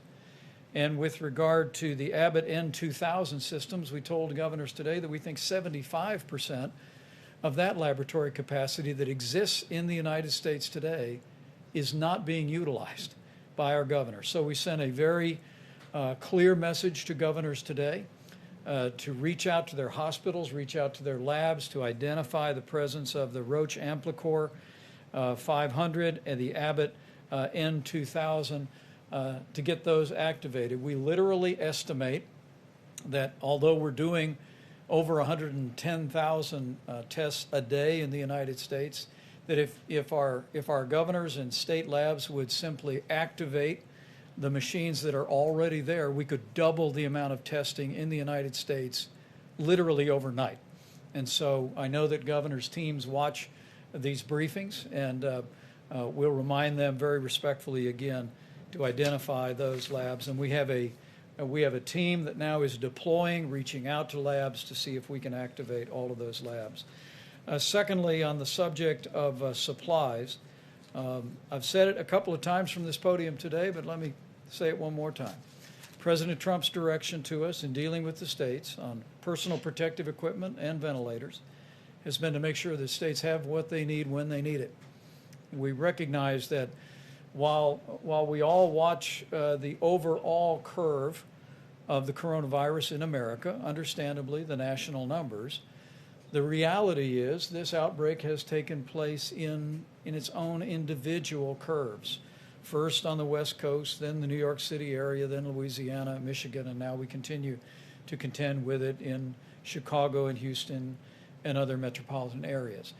It has given us the opportunity to ensure that personal protective equipment and ventilators are made available on a critical basis. And I have to tell you, we're incredibly proud of the effort and the partnership with states that has us standing here today, that no one who has required a ventilator has been denied a ventilator in the United States of America.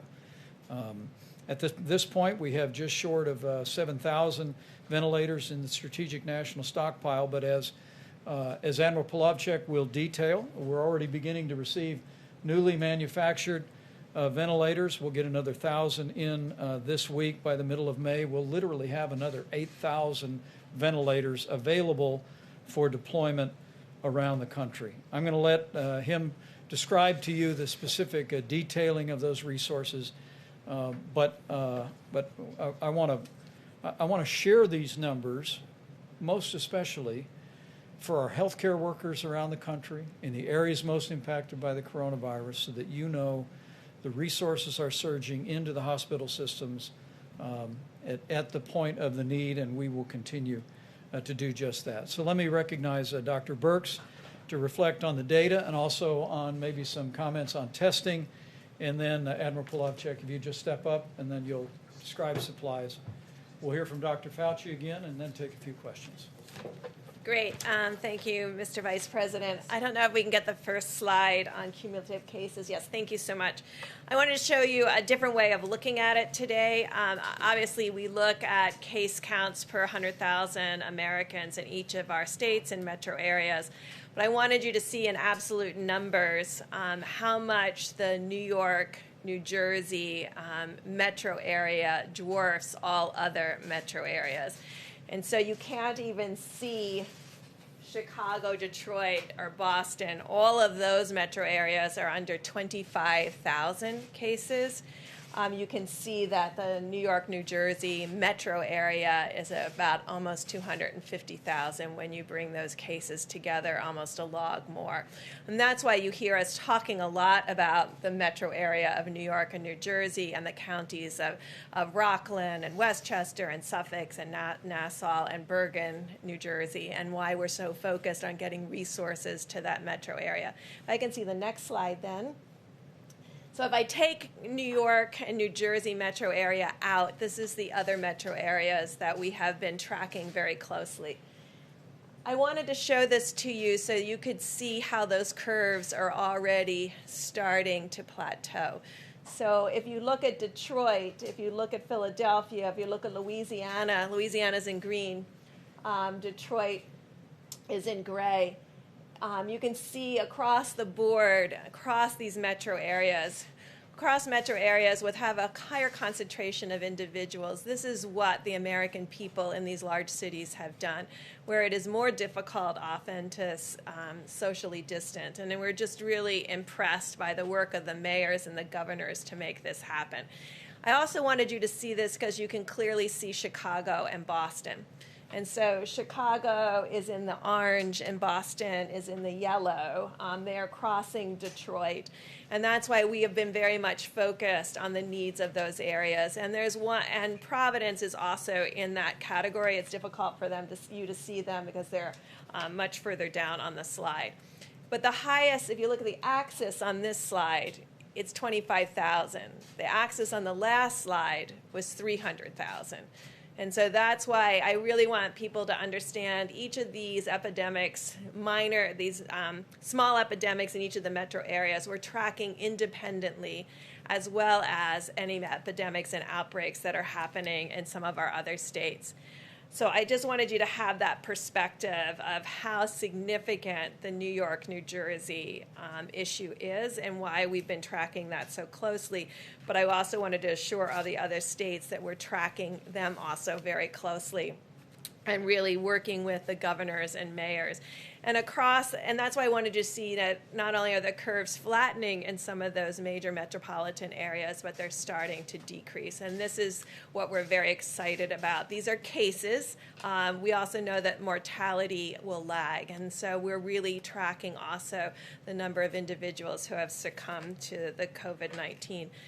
I also wanted to really note here that, yes, our mortality is less when you combine European countries equal to the size of the United States. And I think this is really two things. One, it's the incredible work of the American people, but it's also the incredible work of our healthcare providers and the system of each of these hospitals that have the resources and the ability to respond to the needs of the COVID-19 patients. And I think you can really see this superb healthcare delivery that is happening by the low mortality. Just to mention really quickly about testing, because you've heard me before talk about it, and then it was a little bit misquoted and misaligned, but there are multiple Abbott machines, so I'm going to be very clear, having spent years in the laboratory. The high throughput machines, which are the Roche 6800 and the 8800 on Roche, and the Abbott M2000, these are the machines that run between 500 and 1,000 assays at a time. The Abbott company worked really hard 3 weeks ago in getting 1 million tests out there to be utilized, and they can make 1 million tests a week for all of our laboratories that have these platforms. And so far to date, somewhere around 250,000 tests have been utilized in 3 weeks worth of work. And that's why we've really been appealing to the laboratory directors to really bring all those machines on. Last week, Dr. Fauci and his incredible team of researchers have agreed to really reach out and find additional Roche and Abbott high throughput machines that are in research institutions and doing critical research work to bring them online also to supplement the other laboratories' work, to create a mosaic and a complete strategy that brings together the high throughput platforms with the medium throughput platforms, with what are the low throughput but rapid platforms, which is this ID Now. ID Now is not going to be the answer to the number of tests that we need over the next few weeks. Those run a test every 15 minutes. And we can get about 55,000 cartridges a day. But I just got done saying that these other machines, of which we have hundreds of, can run 500 to 1,000 in a single time frame. And so we need to bring all of these assays together, and a team has been created to call every single laboratory and every single research institution across the United States to define the complete capacity in every single state, because it shouldn't be our expectation that every governor understands exactly everything that's in his state. But we have to understand everything in every state in order to be able to meet the needs of the American people as we increase testing. Now, I know you all know that in 3 weeks we went from 300,000 tests total to 3 million tests total in 3 weeks. We know that we have to further increase that. That has been done really by HHS and Admiral Giroir and the team up there. And we're going to supplement that team to really bring on all of the additional resources and platforms that we have in the United States of America, just like we did with ventilators, to bring all of the capacity to bear so that we can also continue to increase testing. Also, of course, as these epidemics decrease, you can also be able to use more and more testing for surveillance. But I do want to call out the 19 states that aren't ever represented in these graphics, and by and large. The states have been continuing to do containment and outbreak investigation. And I've been able to talk to many of those states, and I would just remind all of us, when I talk to each one of these state health officials, where they are finding outbreaks are in nursing homes. And so we really need to continue to protect and we continue to test in nursing homes, because we know that that's a particularly vulnerable group. And it's a group where often, now that we're beginning to understand asymptomatic transmission, no one is intending to pass the virus on to others. But we know in essential workers around the United States, people are unknowingly infected and in passing the virus on. And so those are the ones that we're very interested in finding. And you might say, well, how do you find them? Because they don't have symptoms. And so this is where we really have to increase surveillance in a very deliberative and understand way. And so we're really looking what are sentinel surveillance sites. I think we can see where there's outbreaks, because once people have symptoms, you can see them. But where do you do sentinel surveillance so that you find them before they have symptoms? This is what we have done for decades in HIV, and it's what's allowing us right now to really control the HIV/AIDS epidemic in sub-Saharan Africa, because we're finding people when they're asymptomatic and treating them when they're asymptomatic. So this is something we know how to do, and it's something we're working very closely with CDC and others on to make sure that we can bring that full capacity to the American people. So these are just some insights on what we're working on. We're continuing, obviously, to track every single county and community. And then finally, I'm going to call on one additional group. There's a group out there of our HIV/AIDS activists and community workers that understand these tests that I've been talking about, these RNA-based tests, because they often get viral loads in HIV. They will know how to explain this to the community about sampling and what it means to run those assays. They are essentially virologists. They understand all of these assays. They'll also understand the antibody assays, because it's the antibody assays that they counsel and utilize in HIV testing across the United States. And they will be our translator to the American public and to their local mayors. They understand these tests. They are essentially understand all the virology and all the immunology. And I'm really asking all of them to help us communicate what these tests are so the community is ready for them. Because antibody tests measure something very different than the viral load in the front of your nose that we're using for diagnosis. And so really being able to understand all of those tests, when to use them, how to use them, will be really critical. But the great thing is, in the United States of America, we have these community groups that understand these tests very well and will be able to discuss them at every level with their community. I'm going to call Admiral Plavchik up in a minute, but I have to call on Dr. Tony Fauci. And let me just say something really straight from my heart, if I can. You know, I lost my dad 32 years ago today. April 13th is always a tough day for our family. And this morning, when my brothers and sisters were sending around pictures of Dad, like we always do, I just thought of the families of the more than 22,000 Americans that we've lost. And I just want to tell you that you're on our hearts, and you're in the prayers of millions of Americans as you deal with this heartbreaking loss, as well as families that have family members that are struggling with serious illness. But let me just encourage everyone that in the midst of that loss, because the American people have been putting these mitigation measures into practice, there are families that are still together today. And I just want to encourage you here at roughly the halfway point of 30 days to slow the spread to take that to heart. In no way minimize the losses that we've experienced as a nation and as families.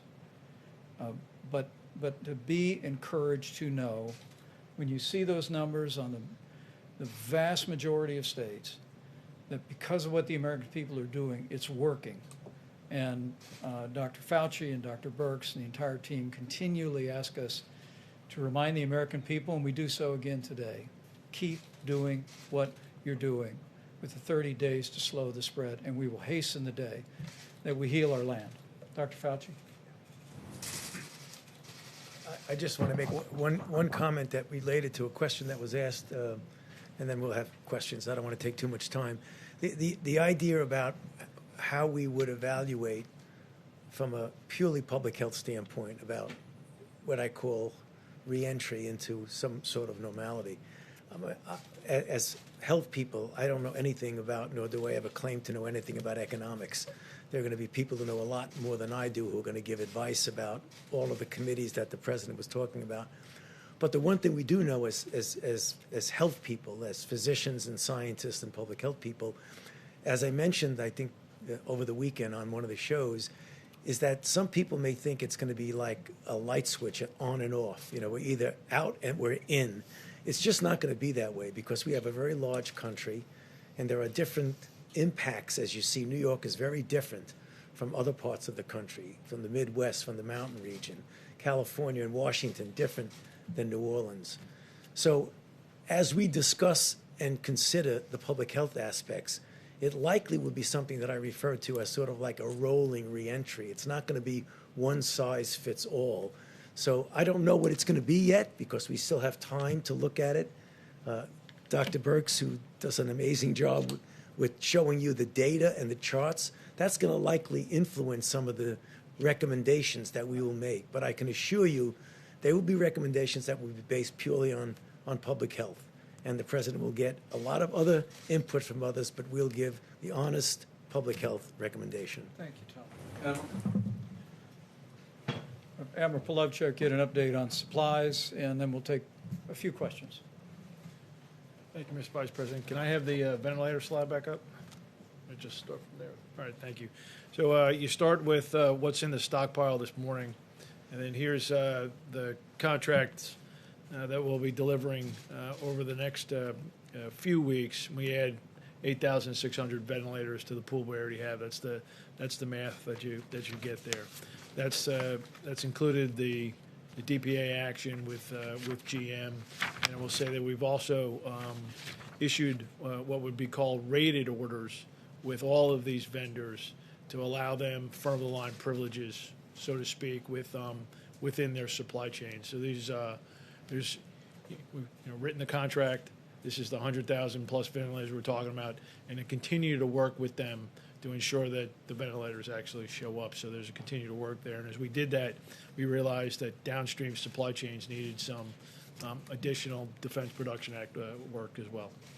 You go to the air bridge. 80 flights scheduled, 37 complete, 43 on the horizon, and you can see the numbers of material that's been brought in to supplement the volume that's needed. Now I'm going to go through a series of slides of New York first. So Dr. Birx provides me what I will call as a geographic reference to align the supply chain. So all of those cities, you'll see a little bit of theme here. I'll be talking about a lot of the cities and geographic areas. Align the supply chain to those geographic areas to try to get as much there while we realize the rest of the nation needs supplies as well. And then we aligned the supply chain to site of care, public hospitals, VA, private hospitals, nursing homes, first responders, acute care, and on down the line. So the last business week, so Monday of last week through Friday, Saturday of the past week, these are the amounts of materials that came into the New York, New Jersey metro area, and you can see the volumes there. So if you can go to Detroit, we talked about their hotspot.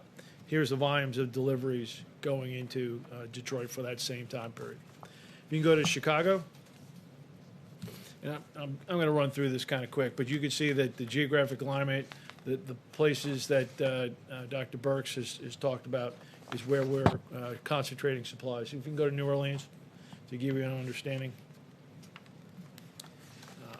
Washington, D.C. Right, so I hadn't talked about that. Today was a very kind of early entry into the Washington, D.C., Baltimore, right? Positioning supplies ahead of need, we hope, in Washington. Go to Baltimore, and you can see the volumes there, trying to get ahead of that. And then Philadelphia is next. And then now the next slide is a 9-city roll-up. And so to save a little time, I did not include Boston and Houston in there. So you can see the volume of material flowing through a commercial network, air bridge, their supplies, into geographic regions, and then further prioritized to site of care. Now, final topic, N95 masks. So the Department of Defense announced a DPA action this weekend. That came over from DOD on Friday into the White House, approved on Saturday, and contract awarded today, $131 million, 5 companies, 3M, Honeywell, Owens & Minor, Boldex, and Draeger. The CARES Act was signed before March was end, right towards the end there. So we're essentially 2 weeks from that money being put in the Title III authority for DoD. This action takes us from a baseline of what was being produced domestically of about 30 million masks, upwards to, as we go through the fall into the winter, 120 million masks domestically. So currently we're filling some of that demand from overseas sources, right? And so the additive masks here through this will ramp up, lower dependence on overseas sources, and that will essentially secure a big piece of supply chain. 5 companies, 6 cities: Smithfield, Rhode Island; Phoenix, Arizona; Del Rio, Texas; Lexington, North Carolina; Sheboygan Falls, Wisconsin; and Aberdeen, North Dakota. All either producing more fabric or increasing production facilities to have that ramp up. Thank you, Admiral. And can we put that slide? I guess it's still up. This is for just the week ending April 11th. We have distributed or directed the distribution of 5.3 million N95 masks, 5.5 million surgical masks, 110 million gloves. We share that mostly just to make sure our healthcare workers know that the resources are flowing. We're going to continue to flow them, but this is just the numbers for this week. And don't include, for instance, what the President announced. I was able to tell Governor Tom Wolf of Pennsylvania today that next week they'll be receiving 2 million N95 masks to support some of the healthcare challenges that they're facing in the broader Philadelphia area. So with that, we will be happy to take a couple of questions. Go ahead. Thank you so much. One for the Admiral and then one for Dr. Fauci, if you don't mind. For the Admiral, wouldn't it have been useful as you're going through, all of those supplies that are now making their way into the system? You talked about having to buy foreign products, as we're catching up and making it. Wouldn't it have been useful if it had taken until mid-March for the government to start placing bulk orders for these kinds of supplies? So I came over from the Pentagon the 20th of March, so I'll speak from the 20th of March on now. We're using the Defense Production Act. I think you'll see much more use of that as we go forward. We make.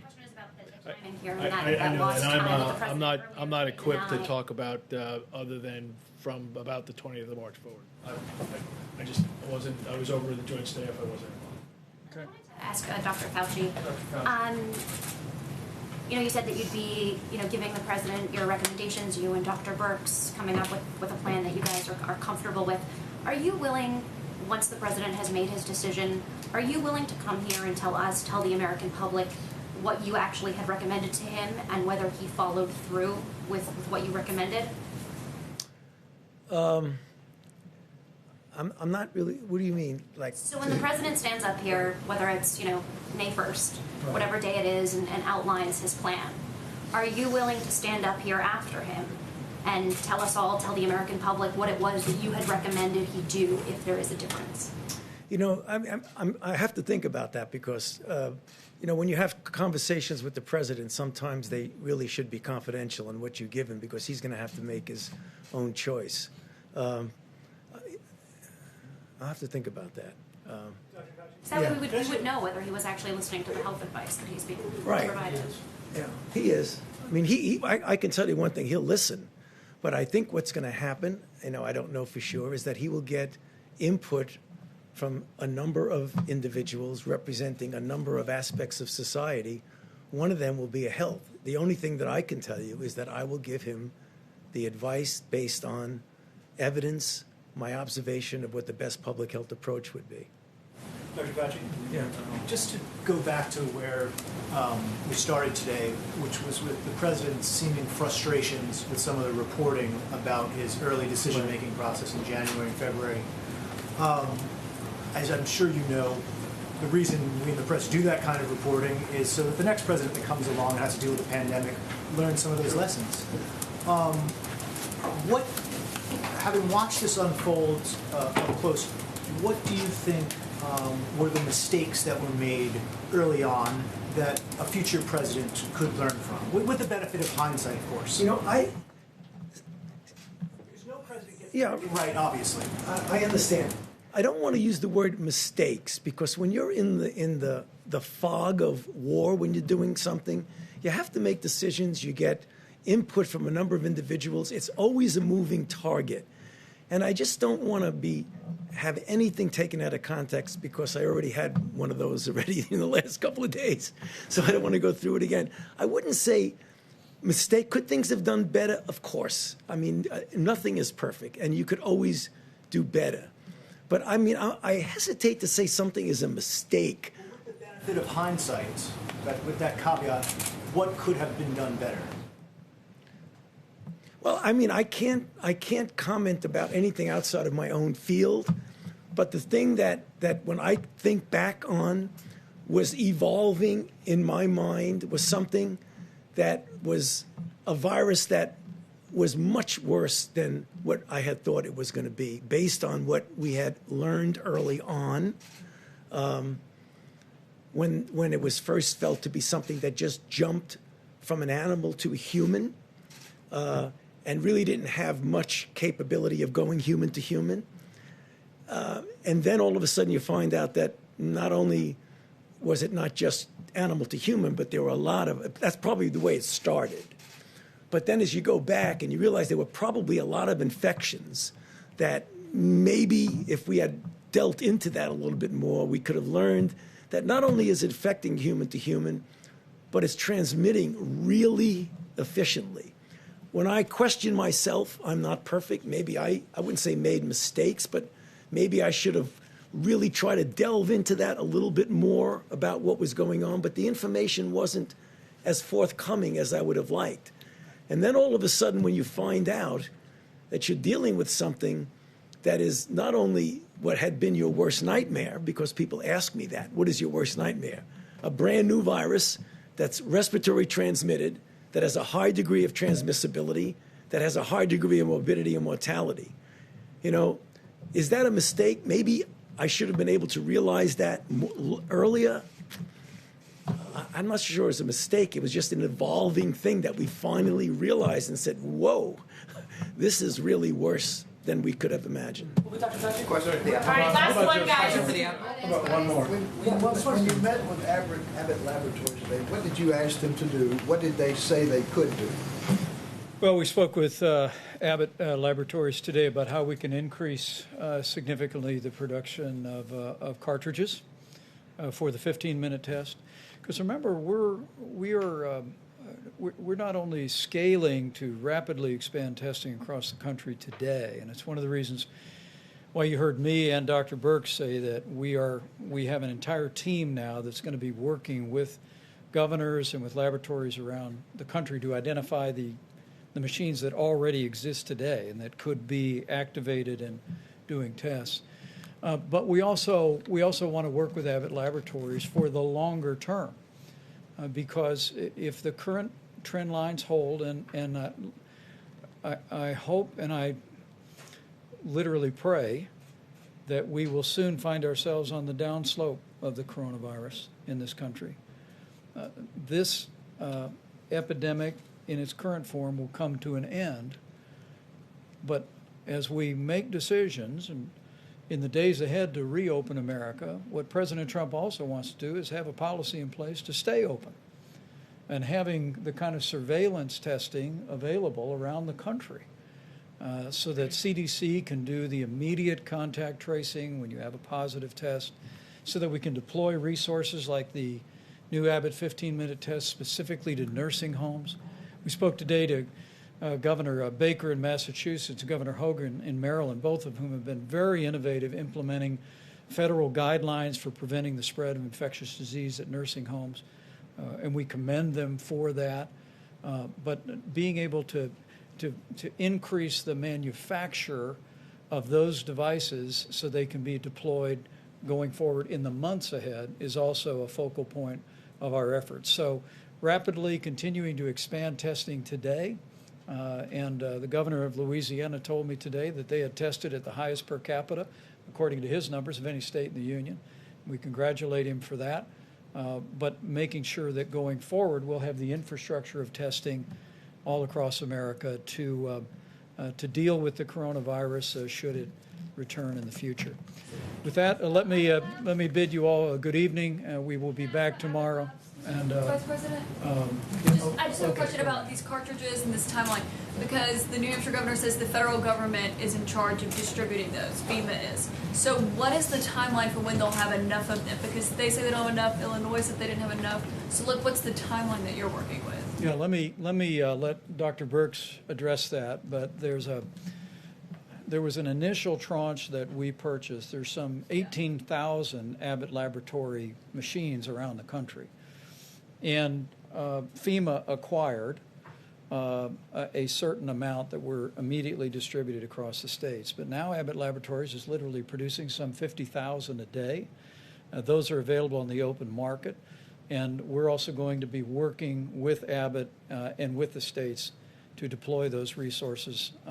And we're also working with other manufacturers to increase the production of cartridges. But if there's more to that you want to add, that was perfectly said. I just want to, sometimes you ask these questions, and I just want to make sure that people understand. So a third of them went specifically to Indian Health Service and these states that have smaller epidemics. 2/3 of it went into the public market, mostly targeted to the places where there's high disease.